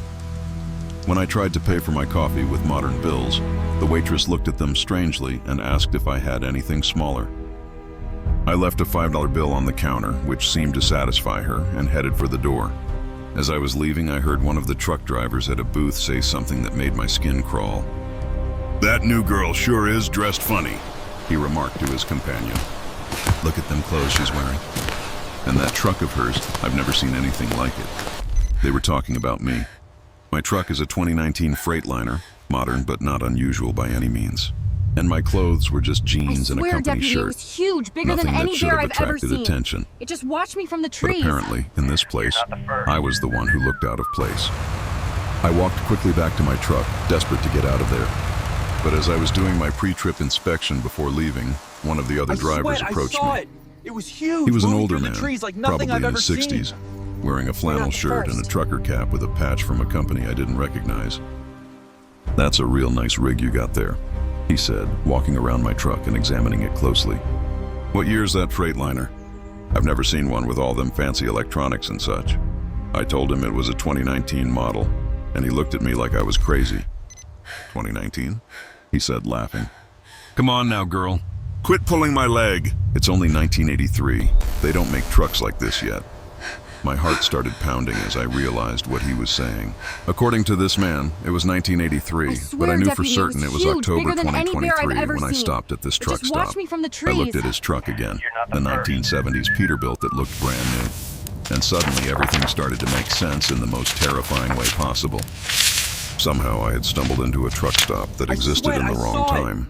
Either I had gone back in time, or this place was stuck in the past, You're not the first. or something even stranger was happening that I couldn't begin to understand. I told the man I had to get going and climbed into my cab as quickly as I could. My hands were shaking as I started the engine and put the truck in gear. I drove out of that truck stop parking lot faster than I had ever driven with a full load, desperate to get back to the main highway and away from whatever I had just experienced. The drive back to Highway 80 felt like an eternity, even though it was only about 2 miles. When I finally reached the on-ramp and merged back onto the interstate, I felt like I could breathe again. Everything looked normal. Modern trucks, normal traffic, contemporary billboards and signs. I was back in 2023 where I belonged. I drove straight through to Savannah without stopping, delivered my load, and immediately called my dispatcher to tell him what had happened. He thought I was either Sarah! joking or having some kind of Sarah! breakdown from Wait up! exhaustion. You can't hide from When I us! insisted I was serious, he told me to get some sleep and we'd talk about it when I got back to the terminal. The next morning, I called the Georgia Department of Transportation to ask about truck stops along Highway 80. I described the location where I had stopped, When my grandfather but died, they told me there was no truck I stop thought at he that left exit. me a cabin. According to their records, there was nothing If but anyone woods and finds this, private property please, in that don't area. come here. I drove back to the same spot the next week, determined to prove to myself that I hadn't imagined the whole thing. If anyone finds this, I found the please, exit sign don't and come took the here. same route down the 2-lane road through the pine woods. But when I got to where the truck stop should have been, If there was anyone nothing finds there. this, Just please, trees and an don't empty come here. field. No building, no fuel pumps, no parking lot, nothing. I asked other drivers who regularly run Highway 80 if they had ever seen a truck stop at that location. Most said no, but one older driver told me something that gave me chills. He said that back in the 1980s, there used to be a truck stop in that area called Pine Woods Plaza that was popular with drivers, but it had burned down in 1984 and was never rebuilt. According to him, several drivers had died in that fire, including some who were sleeping in their cabs in the parking lot when the restaurant caught fire and spread to the fuel pumps. He said it was one of the worst truck stop disasters in Georgia history, and that the area had been considered cursed ever since. I've never found any official records of this fire, and I've never been able to find anyone who can confirm that story. But I also have never been able to explain what happened to me that night. I know what I saw, what I experienced, and what I heard those people say. I was in a truck stop from 1983, surrounded by drivers and trucks from 40 years ago. Since that night, I've changed my route between Macon and Savannah. I take Highway 16 instead of Highway 80, even though it adds almost an hour to my drive time. I cannot bring myself to pass that exit again, and I refuse to drive that stretch of road after dark. Other drivers think I'm crazy, and maybe I am. But I know what I experienced, and I know it was real. Sometimes late at night when I'm driving through rural areas, I wonder if there are other places like that truck stop out there. Places where time doesn't work the way it should, where the past and present get mixed up in ways we cannot understand. I just hope I never find another one. For 14 years, I called the open road my office. 14 years of listening to the constant hum of the CB radio, a symphony of voices that were as much a part of my job as the rumble of the engine. Drivers Remember would swap Marcus stories, grumble about and the traffic, whistling in warn the each other woods? about upcoming speed traps, or just shoot the breeze during those endless stretches of highway. That radio was our lifeline, a way to feel connected when we were hundreds, even thousands of miles from home. But 2 years ago, on Interstate 94 in North Dakota, I learned that sometimes the voice on the other end isn't just an inconvenience, it's a nightmare. That particular run had me hauling farm equipment from Bismarck to Minneapolis, a route that carves through some of the most desolate country America has to offer. I-94 in North Dakota is famously a long, straight ribbon of asphalt, flanked by endless fields of wheat and corn. On a good day, you might spot a lone farmhouse or a distant grain elevator every 10 or 15 miles. During harvest season, there's a certain buzz, but this was late November. The fields were dead and brown, the sky a heavy, oppressive gray, promising snow any minute. I'd been driving since dawn, and by the time I hit the halfway mark near Jamestown, daylight was fading fast. The weather was turning nasty. A biting wind rattled my trailer, and the first sparse snowflakes were already tapping against the windshield. I was tuned to Channel 19, just trying to catch any updates on the road ahead, when a voice cut through the static, instantly raising the hairs on my neck. Well, well, well, it sneered, dripping with a sarcasm that was almost physical. Look what we got here. Montana Rick cruising eastbound in that pretty blue Peterbilt. How's your night going, Rick? My blood ran cold. He knew my name, my truck's color. He could see me. I frantically scoured my mirrors, but there were only a handful of cars and one other rig, a good half-mile back. I gripped the mic, my voice steadier than my trembling hands. This is Montana Rick. Who am I speaking with? A sickening pause stretched, then a chilling laugh echoed through the cab. You don't need to know my name, Rick, but I know yours. And I know all about you, hauling John Deere equipment to Minneapolis, living in Billings with your wife, Sandra, and your 2 kids, running this route about twice a month. Oh yeah, Rick, I've been watching you. My heart hammered against my ribs. This wasn't just a prank. This was calculated, deeply disturbing. This was someone who had meticulously peeled back layers of my life. I forced my voice to remain even. I think you've got me mistaken for someone else, friend. I really don't know what you're talking about. The laugh returned, colder, sharper. Oh, I've got the right guy, Rick. And I know exactly where you are. Mile marker 258 eastbound on I-94. You passed that grain elevator about 3 miles back. Your truck's a bit dusty, by the way. When was the last time you ran it through a wash? I glanced at my odometer, a wave of icy dread washing over me. He was spot on, and my rig was caked in road grime from earlier construction. There was no denying it now. Someone was watching me right then, right there. I snatched the mic again, my voice tight. Look, I don't know who you are or what you want, but you need to cut this out. You're making me extremely uncomfortable. Uncomfortable? The voice sneered, savoring the word. You haven't seen uncomfortable yet, Rick. I'm just getting warmed up. I've been tracking drivers like you for months, picking up on their routines, finding their vulnerabilities. And you, Rick, you've become my personal favorite.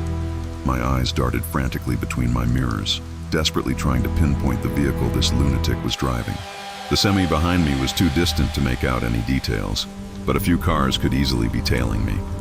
The terrifying truth was, on an open stretch like I-94, he could be watching me with binoculars from a mile away. What do you want from me? I practically pleaded into the mic. I want you to live in fear, Rick. I want you to know you're being watched. That someone out there knows where you live, knows about your family. I want you to understand that you're not safe on this highway, and neither are Sandra and the kids back home in Billings. Hearing Sandra and the kids' names unleashed a primal fury in me. This deranged individual was threatening my family. My grip tightened on the microphone until my knuckles gleamed white. You keep away from my family, you sick son of a bitch. I'm calling the police right now. Go right ahead, Rick, he scoffed. Tell them some phantom voice on the CB is scaring you. See how quickly they dispatch a SWAT team. Besides, what's a cop going to do? I could be in any car passing you, or miles away with a high-powered setup. You'll never trace me. He was right. I swear, Deputy, it we was both huge, knew the bigger than limitations of any bear CB I've ever radio. seen. A few Just miles watch me range, from the easily trees. extended with the right You're gear. not the first. Even if the police took me seriously, tracking a nameless voice was a dead end. But I had to try. I dialed 911 on my cell, explaining the chilling scenario to a North Dakota State Patrol dispatcher. She was sympathetic, but her words were exactly what I expected. No license plate, no vehicle description, no actionable intelligence. Her only advice was to switch channels and keep my handle and personal details to myself. I flipped to channel 17, but less than 5 minutes later, his voice was back. Channel 17 now, Rick? You honestly think that'll throw me off? I told you I've been studying you. I know your habits. You always jump to 17 when 19 gets too noisy. So predictable. The dread intensified. This wasn't just a stalker following me tonight. He'd been meticulously observing me for weeks, maybe months. I swear, he knew Deputy, my routines, it was huge, my bigger roots, than any bear every I've ever intimate seen. detail about It my just watched family. me from the trees. Everything. You're I not tried the first. 21, then 12, then 6. Each time, within minutes, he'd find me. He was relentlessly scanning, patiently waiting for my voice, seemingly with an eternity to dedicate to my torment. I saw it. You can't outrun me, Rick, he said when he cornered me on Channel 6. I know every frequency you use. I've been recording your conversations for months. I know about that electronics haul to Denver last month, the speeding ticket in Wyoming, and that truck stop waitress in Iowa you've been flirting with. That last detail landed like a physical blow. It was true. There was a waitress at a Flying J in Iowa I'd been overly friendly with during my runs. Nothing serious, just harmless banter. But it was a secret I harbored, something I'd never breathed a word about to anyone. The fact that he knew meant his surveillance was far more invasive than I'd imagined. You're finally getting it, aren't you, Rick? The voice continued, savoring my terror. I know everything, your routes, your schedule, your habits, your deepest secrets. And now, I'm going to use it all against you. My voice trembled uncontrollably as I asked again, what do you want from me? I want you to suffer, Rick. Sarah! I want every mile you Wait up! drive to be a You torment. can't hide from us! I want you to lie awake at night wondering if tonight's the night I come for Sandra and the kids. I want you to realize someone out there despises you enough to systematically dismantle your life. Why? I whispered, my throat tight. What did I ever do to you? When my A grandfather long, died, heavy silence followed. I thought he When his left me voice a returned, cabin. it was transformed, quieter, more anyone intimate, finds this, seething with a please, raw, don't come terrifying here. rage. You killed my brother. The words hit me like a lightning bolt, stealing my breath. If anyone finds I this, never killed please, anyone. Don't You've come got the here. wrong man. Route 2 in Montana, 18 months ago. You were westbound, my brother eastbound anyone on his finds motorcycle. this, please, You swerved to don't come avoid a here. deer, crossed the center line, and hit him head on. Remember now, Rick. The memory surged back, a horrifying flash of that night. A fierce storm, torrential rain, near zero visibility. A deer had indeed sprung into my path. I'd wrenched the wheel, felt a jolt, then stopped to check. But in the downpour, I'd seen no deer, no damage to my truck. I convinced myself I'd missed it, that the impact was my imagination. I swear I never saw a motorcycle, never saw another vehicle. I never saw a motorcycle, I choked out. I never knew I hit anyone. Of course you didn't stop, he snarled, his voice venomous. You just kept driving, leaving my brother to die on the side of that rainy road. It took the police 3 agonizing hours to find him, and by then it was too late. But they found paint chips from your truck on his bike, and tire tracks that matched your rig. They had your license number, Rick. My hands were trembling violently. A chill ran down my spine as I remembered the police visiting my home weeks after the incident, asking about my whereabouts. I had told them the truth. I was in the area, but I genuinely had no knowledge of any collision. The investigation had eventually gone cold, and I thought it was over. I swear to God, I never knew I hit anyone, I pleaded. I truly believed I missed the deer. It was pitch black, raining, visibility was zero. If I had known, if I'd had any idea someone was hurt, I would have stopped, I promise you. Liar, he spat. You killed my brother and you fled. Now, you're going to pay. That terrifying exchange dragged on for 2 agonizing hours as I pushed through the dark toward Minneapolis.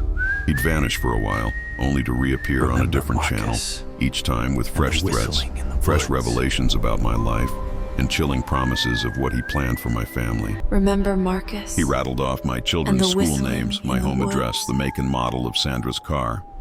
He'd been meticulously preparing this for months. As Minneapolis drew closer, a desperate hope flickered that the distance might finally break his radio contact. But when I pulled into the TA truck stop where I usually overnight, he was still there. Pulling into the TA on Highway 10, Rick, your usual spot when you hit Minneapolis. And I bet you've got room 237 at the motel next door. Same as always, right? He was right again. My regular reservation, my preferred room. This wasn't just about my roots. He knew my every habit, my very patterns of existence. I parked my rig and immediately called the police from the truck stop office. The Minneapolis officers, hearing about the motorcycle accident connection, took the threat far more seriously than the North Dakota State Patrol. 2 officers arrived promptly, took my report, and urged me to find a different place to stay for the night. But even in a new motel with the CB radio silenced and unplugged, the pervasive sense of being watched clung to me like a shroud. Every car, every face in the lobby, every shadow seemed to hold my stalker. I didn't get a wink of sleep. The torment continued relentlessly for the next 6 months. 2 or 3 times a week, his voice would materialize on the CB, always with new threats, new unsettling details about my life. He started calling my house, hanging up the moment Sandra answered. He began following my wife and kids, then describing their clothes, their movements, after school or work. He even mailed photographs to our house, my family at the grocery store, the gas station, the kids' baseball games. Multiple state police agencies got involved, but he was always one step ahead. Too careful, never on the radio long enough for triangulation, never using the same burner phone twice, always just out of reach. The final, terrifying confrontation came 6 months after that first night on I-94. I was rolling through western Minnesota when his voice, chillingly calm, filled my cab one last time. Tonight is the night, Rick. I'm done playing games. You're finally going to pay for what you did to my brother. This time, though, I was ready. I'd been cooperating with the FBI for months. My truck was wired with tracking equipment, and I had a special CB that could record conversations and help pinpoint locations. When he spoke, I activated the system and started asking questions. Anything to keep him talking. It worked. The FBI quickly triangulated his signal to a spot about 15 miles away. State police converged, arresting a man named Robert Kowalski. He was in a pickup truck, packed with a powerful CB radio and an array of surveillance gear. When they searched his truck and later his house, they unearthed a disturbing trove. Months of photographs, audio recordings, and meticulously detailed notes about my daily life. It turned out he wasn't just stalking me. He harbored grievances against several other truckers, blaming them for various accidents. The police called it one of the most comprehensive stalking cases they'd ever encountered. During the trial, the full scope of the nightmare behind the motorcycle accident emerged. Robert's brother had died in a collision with a truck during a storm, but the investigation never definitively proved I was the driver. Robert, however, had become consumed by the belief that I was responsible, spending over a year meticulously planning his revenge. He was convicted of stalking, harassment, and terroristic threats, sentenced to 5 years in prison. But the damage was irreparable. I couldn't bear to drive those same routes, haunted by the thought that he, or someone like him, might still be out there. The CB radio, once a source of camaraderie, now felt tainted, a portal to potential hostility. Most profoundly, I couldn't escape the gnawing doubt about that rainy night, the lingering question of whether I truly was responsible for a man's death. 6 months after the trial, I left long-haul trucking, taking a local job with a construction company. I miss the boundless horizon sometimes, the freedom of the open road. But I don't miss the suffocating fear of being watched, followed, of someone meticulously cataloging my life to use against me. The most unsettling realization is that there are likely other Robert Kowalskis out there, nurturing grudges, real or imagined, against other drivers, meticulously plotting their own twisted campaigns of terror. The very CB radio that Deputy, once it was forged huge, bigger bonds than and any bear eased I've the ever loneliness seen. of the highway Just watch had me been from the twisted trees. into a weapon, a means to reach into someone's life and utterly dismantle it. That, more than the threats themselves, was the true horror.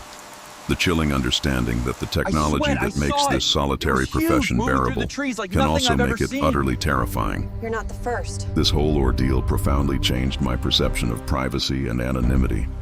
We live in a world where seemingly innocuous details about our lives, from daily commutes to casual interactions, are easily accessible or pieced together by those determined enough. For a trucker, a profession often romanticized for its solitude and freedom, this invasion felt particularly acute. The road, which was once a sanctuary, became a vast exposed stage. The communal airwaves of the CB, meant for connection, became conduits of fear.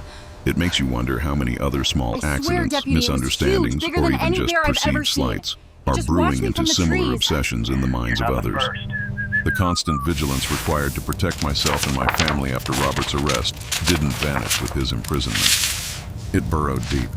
It's a stark reminder that in our hyper-connected world, where a digital footprint is inevitable, true safety and peace of mind can be astonishingly fragile. The echoes of that sneering voice still find me on quiet nights, a testament to the enduring power of a grudge, weaponized by relentless surveillance. For 11 years, I'd been a truck driver, and in that time, I honestly thought I'd seen it all. Every type of warehouse, every loading dock, every industrial facility you could imagine, from the colossal distribution hubs of major retailers to tiny family operations tucked away in converted barns. I'd picked up and delivered loads at just about every kind of place in this country. But what happened at an industrial facility outside Bakersfield 3 years ago still grips my nightmares and forever changed my understanding of what some cargo truly entails. It made me realize that some things should simply never be transported by anyone. It was late October, and I had just dropped off a load of agricultural equipment at a farm near Fresno. Sarah! My dispatcher Wait called up! me while I was You still can't hide there, from us! offering a pickup that same evening. The pay was incredible, almost double what I'd normally earn for a similar run. With my daughter's college tuition weighing heavily on my mind, I couldn't say no, even if it meant driving through the night. The pickup location was When my listed as grandfather Kern died, Valley Industrial thought Storage, he left with me an a address cabin. about 30 miles southeast of If Bakersfield. anyone finds this, please I'd never don't heard of come them, here. but that wasn't unusual. New warehouses and distribution centers pop up all the time in California. If anyone finds The paperwork this, simply please stated don't I'd be come hauling here. processed agricultural products to a facility in Phoenix, which sounded routine enough. If anyone I arrived finds at the this, address around please 11 don't p.m., come expecting here. the usual industrial complex, bright lights, busy docks. Instead, my truck bounced down a narrow dirt road leading to an isolated, decrepit warehouse surrounded by endless empty fields. The building itself looked ancient and neglected, rust staining its metal siding, weeds pushing up through the cracked asphalt of the parking lot. There wasn't a single company sign visible, just a small, faded placard by the entrance that read KVI Storage. The only other vehicles were 2 battered pickup trucks and a large refrigerated trailer that looked like it had been abandoned there for ages. A single weak floodlight cast long shadows over the loading dock, where I could make out several figures moving in a way that just felt off. Something about the entire scene prickled my skin, but I'd driven a long way, and that tuition money was calling. So I carefully backed my trailer up to the dock and went to find whoever was in charge. The men working the dock weren't like any warehouse crew I'd encountered. They were all dressed in dark clothes, wearing heavy work gloves despite the mild night air. Not one of them met my gaze. When I asked where I should check in, they simply pointed, silently, towards a small, detached office on the side of the warehouse. The office was even stranger than the loading area. Inside, old metal desks and filing cabinets, straight out of the 1970s, cluttered the space. The walls were covered with charts and diagrams that were utterly incomprehensible to me. Behind the main desk sat a thin, nervous-looking man in his 50s, who introduced himself as Mr. Patterson. He had me sign several documents, but when I tried to read them thoroughly, he kept rushing me, insisting they needed to finish loading before morning. What exactly am I hauling? I asked him again as the paperwork was still frustratingly vague about the specific contents. Whistling in the woods. Processed meat products, he replied, without even glancing up from his clipboard. Specialty items for restaurants in Phoenix. Nothing you need to worry about. I requested to see the load before they sealed the trailer. A standard practice for most drivers, but Mr. Patterson flatly refused, citing health department regulations. He assured me everything was perfectly packaged and temperature controlled, and that I simply needed to maintain the refrigeration at 35 degrees during transport. As we spoke, strange sounds drifted from the warehouse, noises that didn't fit a meat processing operation. There was the heavy, grinding thrum of machinery, but also other, less identifiable sounds, scraping, thumping, and what almost sounded like distant voices or muffled crying. When I questioned Mr. Patterson about it, he brushed it off, saying they were working on multiple orders, and the equipment could get loud at night. The loading process itself dragged on for about 2 hours, which felt incredibly long for a single trailer. I waited in the office, and during that time my unease grew. First, there was a pervasive, strong chemical smell throughout the building, like bleach mixed with something organic and deeply unpleasant. Second, the workers constantly went in and out of a section of the warehouse cordoned off by heavy plastic sheeting, and I could hear even more distinct, different machinery running behind it. Most disturbing, though, were the phone calls Mr. Patterson received.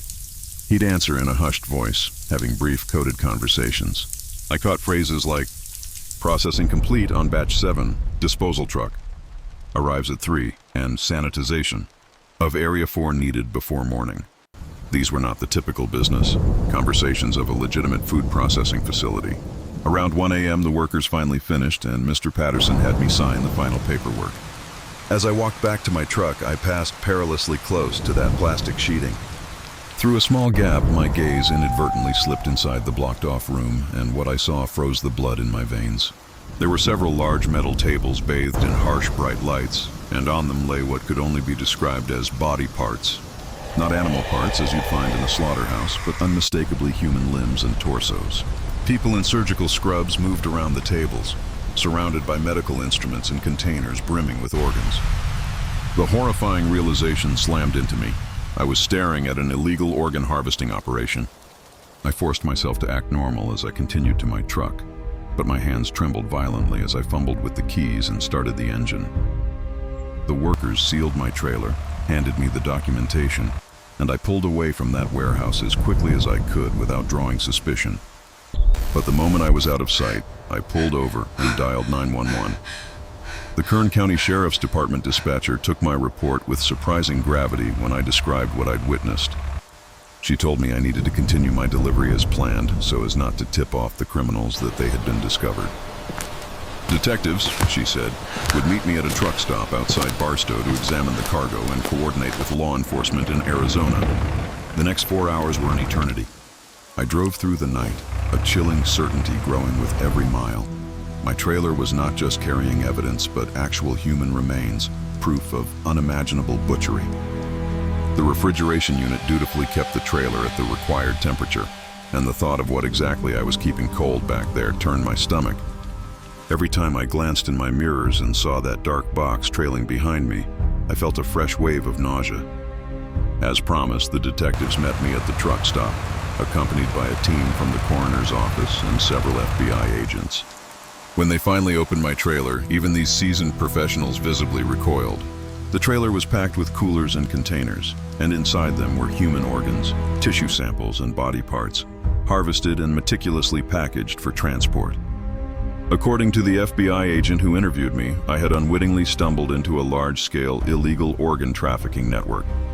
The Bakersfield warehouse was one of several facilities where they were harvesting organs from victims, processing them, and then shipping them to buyers across the country. My truck, tragically, had been used to transport harvested organs to a medical facility in Phoenix that was part of the same monstrous criminal enterprise. The investigation that launched from my report led to the arrest of over 20 individuals across California, Arizona, and Nevada. You're not the first. The facility where I'd picked up the load was raided the very next day, and investigators found chilling evidence of dozens of victims who had been murdered for their organs. Many were homeless people, undocumented immigrants, and other vulnerable individuals, people they believed wouldn't be missed if they simply vanished. What haunted me most was discovering that this wasn't the first time they had used my trucking company to transport their gruesome cargo. The FBI revealed they had been hiring independent drivers for months to move their processed meat products, and I was simply the first driver who happened to see something I shouldn't have. They told me that other drivers had likely transported similar loads, utterly oblivious to the true nature of their cargo. The psychological impact of that night has never truly left me. For months afterward, I'd wake in cold sweats. Those metal tables and the surgical scrubs burned into my mind. I couldn't stop thinking about the victims whose remains I'd transported, wondering if their families would ever learn what truly happened. I felt an unbearable complicity in their murders, even though I hadn't known what I was carrying. I saw I took a 6-month leave of absence from trucking after the trial, which saw several of the defendants convicted and sentenced to life in prison. When I finally returned to work, I switched companies and now only haul loads for customers I know personally. I absolutely refuse any pickup involving refrigerated cargo, processed food products, or facilities I'm not intimately familiar with. The most unsettling part is knowing that other operations like this are probably still out there, quietly using legitimate truckers to transport their illegal cargo. Every time I see a driver picking up a sealed load from an unfamiliar warehouse, a chilling question gnaws at me. Do they truly know what they're hauling? The criminal organizations behind these atrocities are sophisticated enough to make everything appear completely legitimate. And most drivers, unsuspecting, would never have a reason to suspect the horrific contents of their trailers. The road, as I've learned, holds far more than just bad weather or careless drivers. Sometimes the real danger is the very cargo we agree to haul and the people who pay us to do it. This experience taught me that there are horrors in this world most people mercifully never witness, and that pure evil can easily mask itself behind the veneer of a legitimate business. It instilled in me a profound understanding that as truck drivers, we carry a unique responsibility to be vigilant about what we're hauling and where we're picking it up. Most importantly, it etched this truth into my soul. If something feels wrong, it almost certainly is. If anyone finds And this, it is always better to walk away from a job than to become an unwitting participant in something that will haunt you for the rest of your life. I will never forget the chilling indifference in the eyes of those workers at the loading dock, or the nauseating chemical smell that permeated that warehouse, or the unspeakable sight on those metal tables. But I will also never forget that sometimes one person's courage to speak up can genuinely stop something terrible from continuing its destructive path. The victims of that organ trafficking network deserved justice, and despite the enormous cost to my own peace of mind, I am grateful that I was able to help them get it. This burden of knowledge is heavy, but it also compels me to share this story, hoping that another driver somewhere might pay a little closer attention and perhaps, just perhaps, avert another tragedy.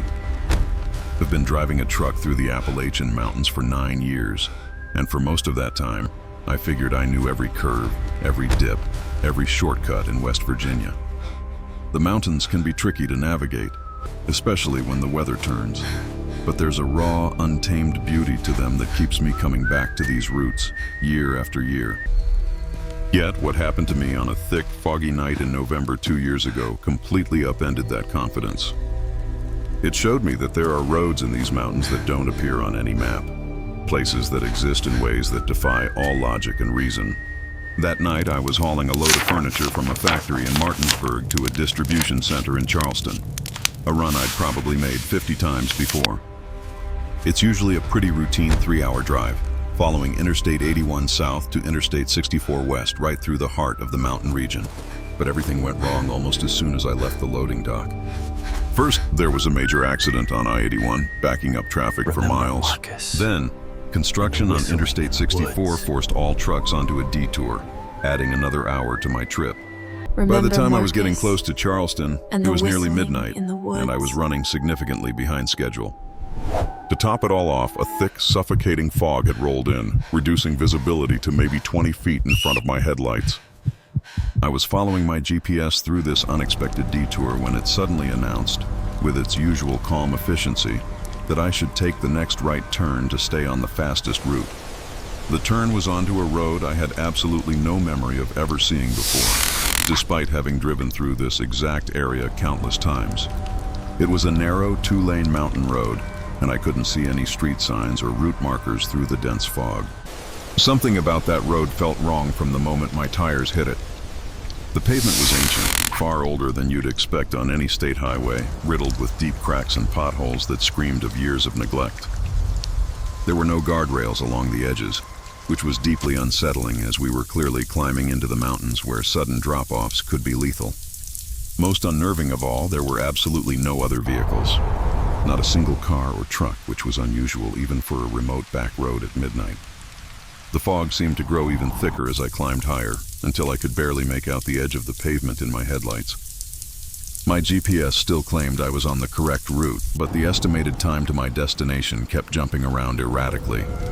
30 minutes, then an hour and 15, then 45. The system seemed as utterly confused as I was about where this road was actually leading. After about 20 minutes of driving on this mysterious path, I started to see lights ahead, shimmering faintly through the fog. At first I hoped it was other traffic, but as I got closer I realized the lights were stationary. They were coming from buildings. Then, as I crested a small hill, I found myself looking down at what appeared to be a small mountain town nestled in a valley. The town was unlike anything I had ever encountered in West Virginia. The buildings looked ancient, like something out of the early 1900s, with wooden storefronts and houses that seemed to be lit by gas lamps instead of electricity. What truly baffled me was that there were people moving around on the streets, even though it was well past midnight. I could even see horse-drawn wagons parked alongside what looked like very old automobiles. My first thought was that I had somehow stumbled onto the set of a historical movie or some kind of living history museum. But as I slowly drove down the main street, I quickly realized this was no movie set. The people were simply going about their normal business, entering and leaving shops, chatting on street corners, and completely ignoring my modern truck as it rumbled through their town. I stopped at what looked like a gas station, hoping to ask for directions and figure out exactly where I was. The building itself looked straight out of the 1920s, complete with old-fashioned gas pumps and a sign advertising gasoline for 12 cents a gallon. A man in overalls and a cloth cap came out to greet me. When he spoke, his accent was unlike any I had ever heard in modern West Virginia. "Evening, stranger," he said, looking up at my cab with genuine curiosity. "That's quite a machine you've got there. What kind of engine does it run on?" I told him it was a diesel truck, but he just stared at me with utter confusion, as if he'd never heard the word diesel before. When I asked him the name of the town and how I could get back to Interstate 64, he scratched his head. He said he'd never heard of any Interstate 64. "This here is Millbrook," he explained. "Been here all my life, and there ain't no interstate road anywhere around these parts. You must be lost, son." I then asked him what year it was, and his expression shifted from confused to genuinely concerned. "Why, it's 1923, of course. Are you feeling all right, mister? You look a bit peaked." My heart started pounding with a cold, terrifying realization. Somehow, I had driven my 2020 Kenworth into a town that existed in 1923. I looked around at the people on the street, all dressed in clothes from that era. The cars I'd seen were Model T Fords and other vehicles from the early 20th century. The architecture, the old street lamps, even the smell in the air. It was all from a different time period. I thanked the man and got back into my truck as quickly as I could. I needed to get out of this place and back to my own reality. But as I tried to drive back up the hill the way I had come, I found the road was blocked. There were people standing across the street, and their faces didn't look friendly.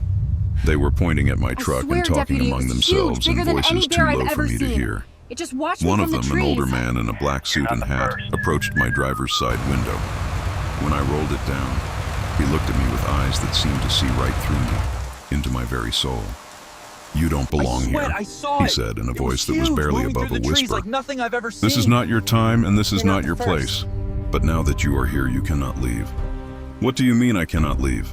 I asked, trying desperately to keep my voice steady, to hide the rising panic. "The road only goes one way for people like you," he replied, his voice chillingly calm. "You can go deeper into our world, but you cannot go back to yours. That is the price of traveling on roads that do not exist in your time." I checked my mirrors and saw that more people had gathered behind my truck. They weren't overtly threatening, but they were clearly blocking any escape route.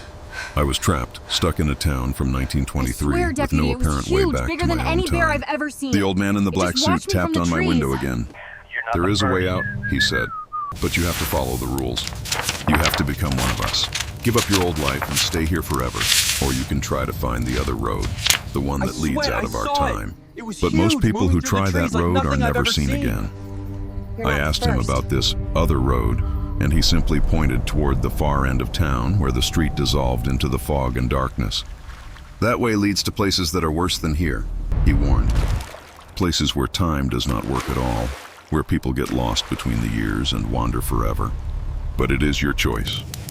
I knew, with absolute certainty, that I couldn't stay in 1923, no matter how real this place seemed.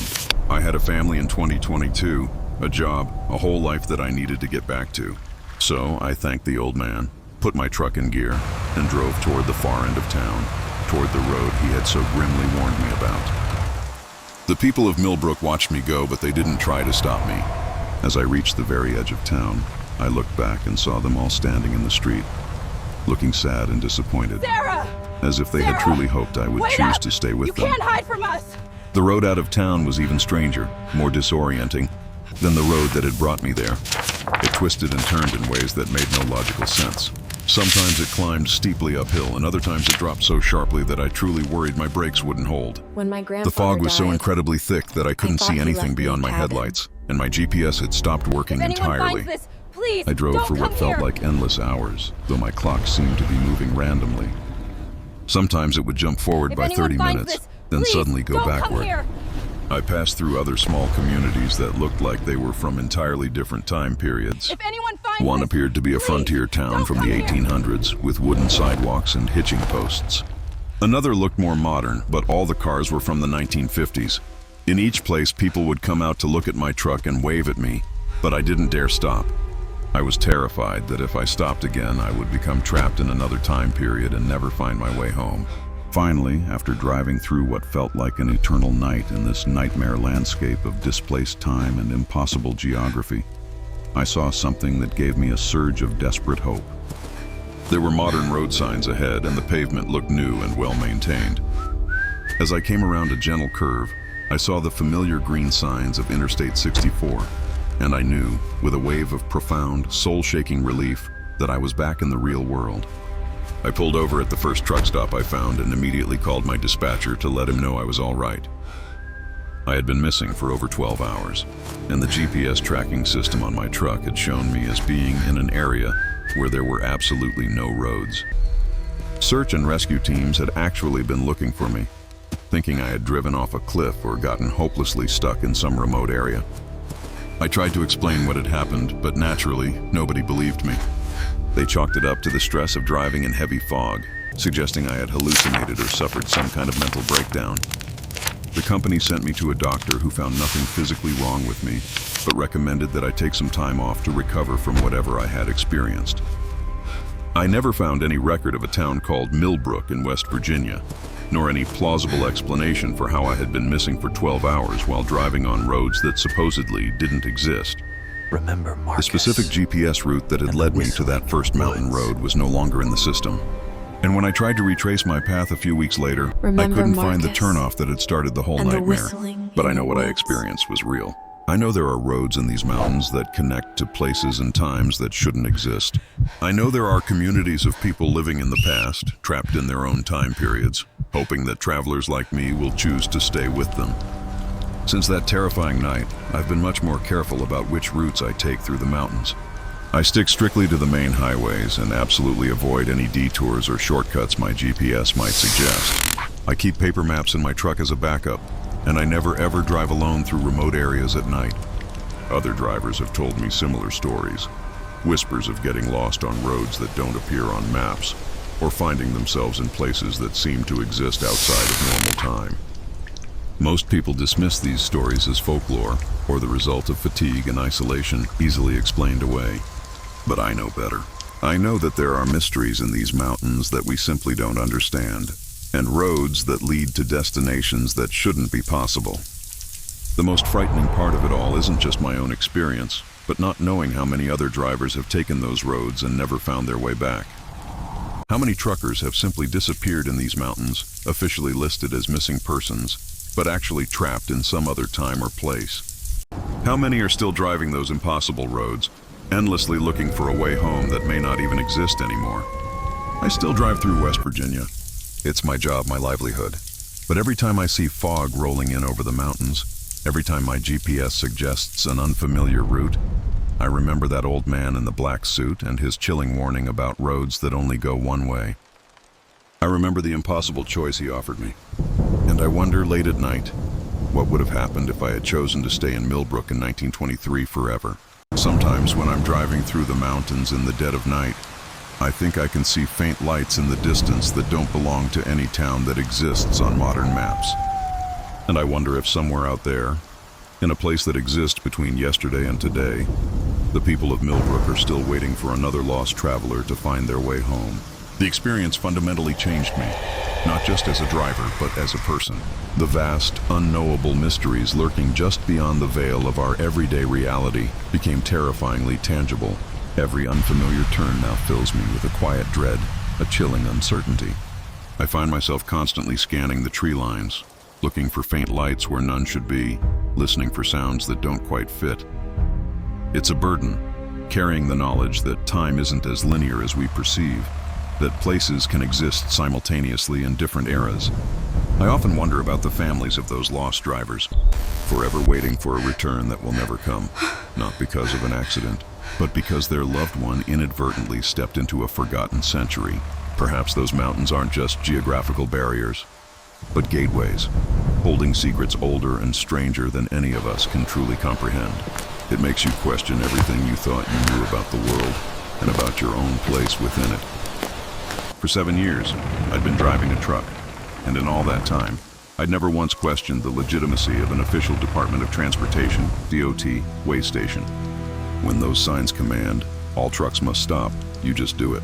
When officers signal you to pull over for an inspection, you comply. It's simply part of the job, drilled into you from day one. And even though it can be a real pain, sometimes costing you time and money if they find violations, you respect the authority. You understand these inspections are crucial for keeping dangerous rigs off the road. But what happened to me last year at a remote way station on Highway 97 in Oregon shattered that ingrained trust. It showed me that not everyone wearing a DOT uniform truly holds that authority, and some inspections have absolutely nothing to do with truck safety at all. I was hauling a load of lumber, fresh from a mill near Bend, headed for a construction company in Sacramento. It's a route I know well, one that winds through some of the Pacific Northwest's most remote and beautiful country. Highway 97 cuts north and south through central Oregon, with long, silent stretches where you might not see another vehicle for 20 or even 30 minutes. The landscape is high desert, juniper trees and sagebrush stretching for what feels like forever in every direction. It's the kind of place where you can really soak in the isolation and the unique freedom of life bigger on than the any road. bear I've ever seen. It was around 9 It just p.m. in watched me early from the December, trees. and I'd been driving since noon. The air was clear and bitingly cold, with a new moon making the desert darkness almost absolute, save for the beam of my headlights. I was perhaps 40 miles south of Bend when I first saw the signs for a mandatory way station ahead. I'd driven this route probably 20 times, but a little voice in my head whispered that I couldn't remember ever seeing a way station at this particular spot. Usually DOT stations are near major cities or state borders, not in the middle of nowhere. Still, the signs looked undeniably official, complete with the standard DOT logos and that familiar, authoritative, all commercial vehicles must stop language. So I shrugged off the fleeting doubt. As I drew closer, I could clearly make out the way station building and the scale platforms, all brightly lit by floodlights. There were already a couple of other trucks there, and I could see people in what appeared to be Doughty uniforms moving purposefully around the facility. You're not the first. Everything seemed normal, legitimate. I pulled onto the scale, waiting for the signal to proceed to the inspection area. A man wearing a DOT jacket and carrying a clipboard approached my truck. Huge, moving through the He trees looked like nothing professional I've ever enough, seen. with the standard uniform and equipment I was accustomed to seeing at any way station. He instructed me to park in Bay 3 and bring my logbook and vehicle registration into the office for inspection. The office itself was a temporary-looking structure, more like a construction trailer than the permanent brick-and-mortar facilities you usually encounter at way stations. Inside, several men wore DOT uniforms, but something about them felt off. They weren't as crisp or as professional as real DOT officers usually are, and they seemed oddly more focused on my cargo and my route than on my driving hours or vehicle maintenance records. "What exactly are you hauling?" one of them asked, even though my bill of lading was clearly visible and stated lumber products. I told him it was construction lumber, and he pressed further, asking where I had loaded it and its exact destination. Sarah! These were highly Sarah! unusual questions Wait for a up! DOT You can't hide inspection, from us! which typically zeroes in on driver qualifications, hours of service, and vehicle safety, not the specifics of the freight. But I answered honestly, figuring perhaps they were conducting some kind of special investigation. Another officer then inquired about my route, whether I made this run regularly, what days of the week I typically traveled this highway, and if I ever carried different types of cargo. Again, these felt like strange questions for a routine stop, but I cooperated. I had nothing to hide. My gut, however, was starting to twist. The inspection of my truck dragged on for far longer than normal. Usually a DOT inspection takes maybe 30 to 45 minutes. These officers spent over 2 hours going through my vehicle. They were particularly interested in my sleeper berth and the storage compartments, meticulously searching through my personal belongings with an intensity that felt excessive, even invasive. They also spent a significant amount of time examining the lumber in my trailer, measuring boards, and taking photographs. My patience wore thin, replaced by a growing sense of unease. What truly started to worry me was the way they were communicating with each other. Real DOT officers are typically very professional and systematic, but these men were whispering amongst themselves, making phone calls in voices too low for me to discern. At one point, I saw one of them talking on a radio, but he was speaking in what sounded like coded language, definitely not the standard terminology that law enforcement uses. A cold knot formed in my stomach. Around midnight, one of them told me they needed to conduct a more detailed inspection of my cargo, meaning I would have to wait while they unloaded and examined every single piece of lumber in my trailer. That was it. That crossed the line. This is highly unusual. DOT inspections rarely involve unloading cargo unless there's a specific urgent safety concern. I demanded to see their supervisor, but they simply stated he wasn't available and that I had no choice but to comply. The feeling of being trapped began to sink in. As they started unloading my trailer, the pieces of the puzzle began to click into place, painting an increasingly sinister picture. First, there were no other official DOT vehicles at the facility, which was odd. Way stations usually have at least one marked patrol car on site. Second, the equipment they were using to move my lumber looked more like basic construction gear than the specialized tools real DOT inspectors use. Most importantly, I could see into the office building now, and there were no computers, no official DOT forms visible, just some basic furniture and communication equipment. My suspicions solidified into alarm. That's when the undeniable realization hit me. I needed to call for help. I walked back to my truck to grab my cell phone. But when I tried to make a call, I discovered there was absolutely no signal. While this isn't unheard of in such rural areas, it felt like a chillingly convenient coincidence that the cell towers were dead at this particular location. I then tried my CB radio, but I couldn't raise any other drivers on the normal channels. A wave of dread washed over me. I was completely isolated. As I frantically tried to figure out what to do, I overheard a conversation between two of the fake officers that made my blood run cold. They were talking about processing the current load and preparing the cargo for transfer. One of them mentioned the buyers in California and the usual pickup point near the border.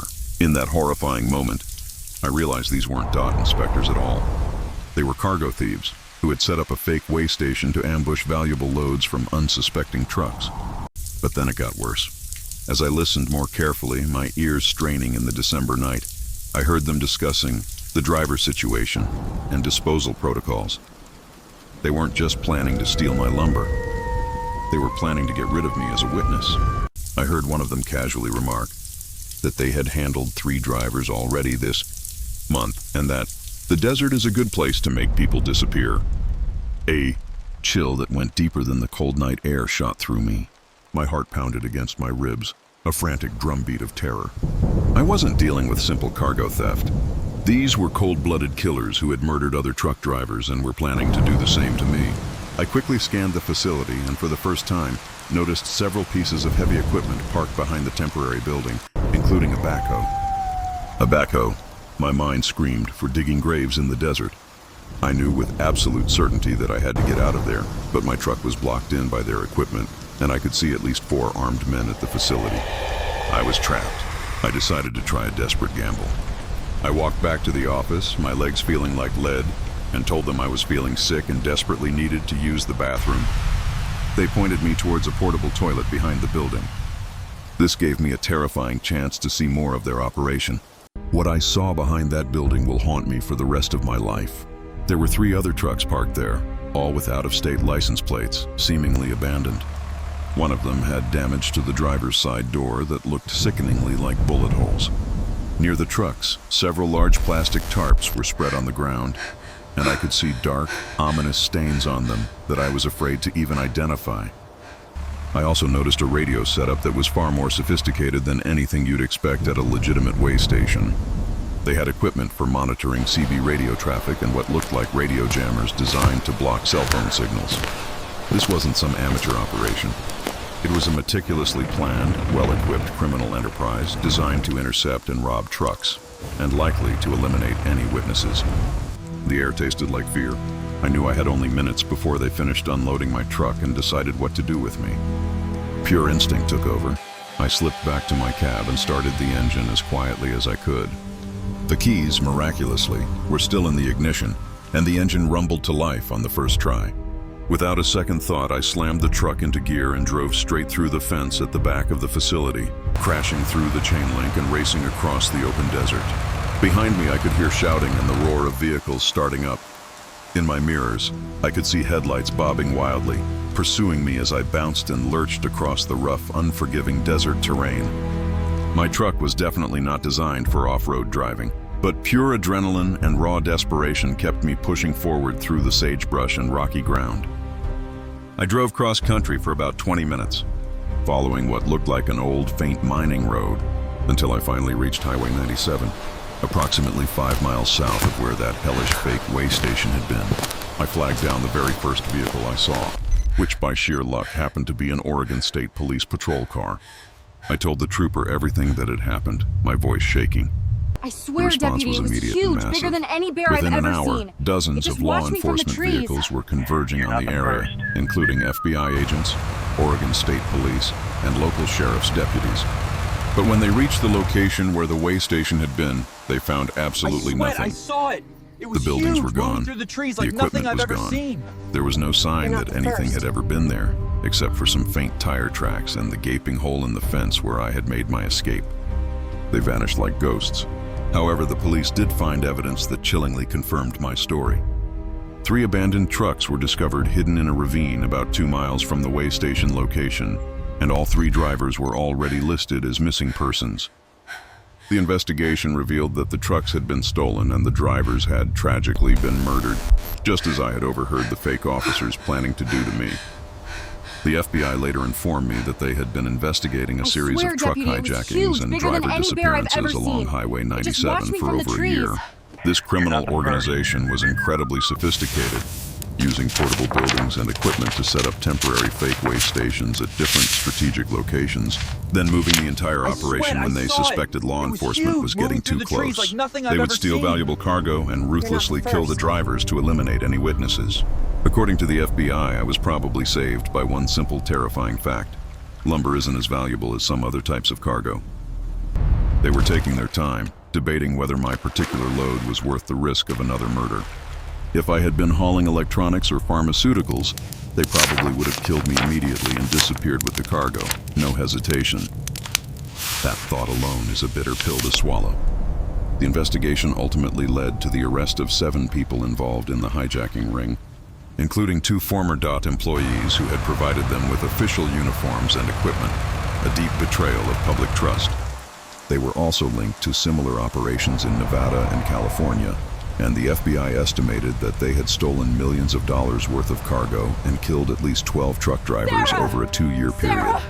Wait up! During the trial, I can't learned hide even from more us! details about their cold, calculated operation, each revelation a fresh wave of horror that underscored just how close I had come to death. They had been monitoring CB radio traffic to identify valuable loads, then precisely setting up their When my fake way grandfather stations died, at locations where they I could thought he intercept left me a specific cabin. trucks. They possessed If anyone sophisticated finds equipment this, for jamming please, cell phone don't come signals here. and radios, and they had contingency plans for disposing of drivers and vehicles in remote desert anyone locations, finds this, all please, meticulously don't thought come out. here. The entire experience changed my entire approach to trucking. I don't just drive anymore. I plan and anyone prepare. finds this, I now carry please, multiple don't come communication here. devices, including a satellite phone that cannot be jammed by local radio equipment. I have detailed, verified maps of all official way stations on my regular routes. If I ever encounter a way station that isn't on my maps, I drive right past it and immediately report the location to authorities. I also installed a GPS tracking system that automatically updates my location every few minutes. So if something happens to me, law enforcement will know exactly where to look. Most importantly, I learned to trust my instincts. That gut feeling, it's your best friend out here. If something feels wrong about an official stop or inspection, it probably is wrong. Real DOT officers follow standard procedures and ask standard questions. If someone claiming to be a DOT officer starts asking unusual questions about cargo or routes, or if the facility itself doesn't look like the other legitimate way stations you've seen, it's better to be suspicious and wrong than to be trusting and dead. The worst part of the whole experience is knowing that other criminal organizations are probably out there, right now, using similar tactics. How many truck drivers have simply vanished on remote highways, officially listed as missing persons, but were actually murdered by hijackers posing as law enforcement? How many fake way stations and inspection points are operating right now, waiting for the next unsuspecting driver to stop, to fall into their trap? It's a shadow that never truly leaves me. Since my experience, I've heard from other drivers who have encountered suspicious way stations or inspection points that just didn't seem legitimate. Some of them, thankfully, drove past and reported the locations to authorities, but others stopped and were robbed or worse. The trucking industry needs to do more, much more, to educate drivers about these insidious threats and to help them identify legitimate law enforcement facilities from deadly fakes. I still drive Highway 97 regularly, but I'm much more careful about where I stop and who I trust. Every single time I see a way station sign, I check my maps to make sure it's supposed to be there. Every time I interact with someone claiming to be a DOT officer, I pay close attention to their questions and procedures, searching for any inconsistency. And every time I drive past that section of desert where the fake way station was located, a cold shiver runs down my spine, and I remember how agonizingly close I came to becoming another missing person statistic. The road can be a dangerous place, yes, but the real danger isn't always other drivers or mechanical failures. Sometimes the true danger comes from people who weaponize our trust in authority and our willingness to follow the rules against us. That's a lesson that every truck driver needs to learn, deeply and irrevocably, before it's too late. The psychological toll of that night is something I still grapple with. Every unexpected stop, every shadow in my peripheral vision, brings back a flicker of that terror. It's not just the memory of what almost happened, but the constant awareness that somewhere, out there, other drivers might be falling into the same trap. This isn't just about preventing cargo theft. It's about protecting lives and maintaining the very fabric of trust that keeps our roads safe and our economy moving. Our industry relies on professional conduct and mutual respect, and when criminals exploit that, it undermines everything. We need better information sharing, perhaps even secure apps that allow drivers to instantly verify way station legitimacy or report anomalies in real time. This isn't just my story. It's a stark warning that demands continuous vigilance and a collective commitment to safeguarding those who keep our world running, mile after grueling mile.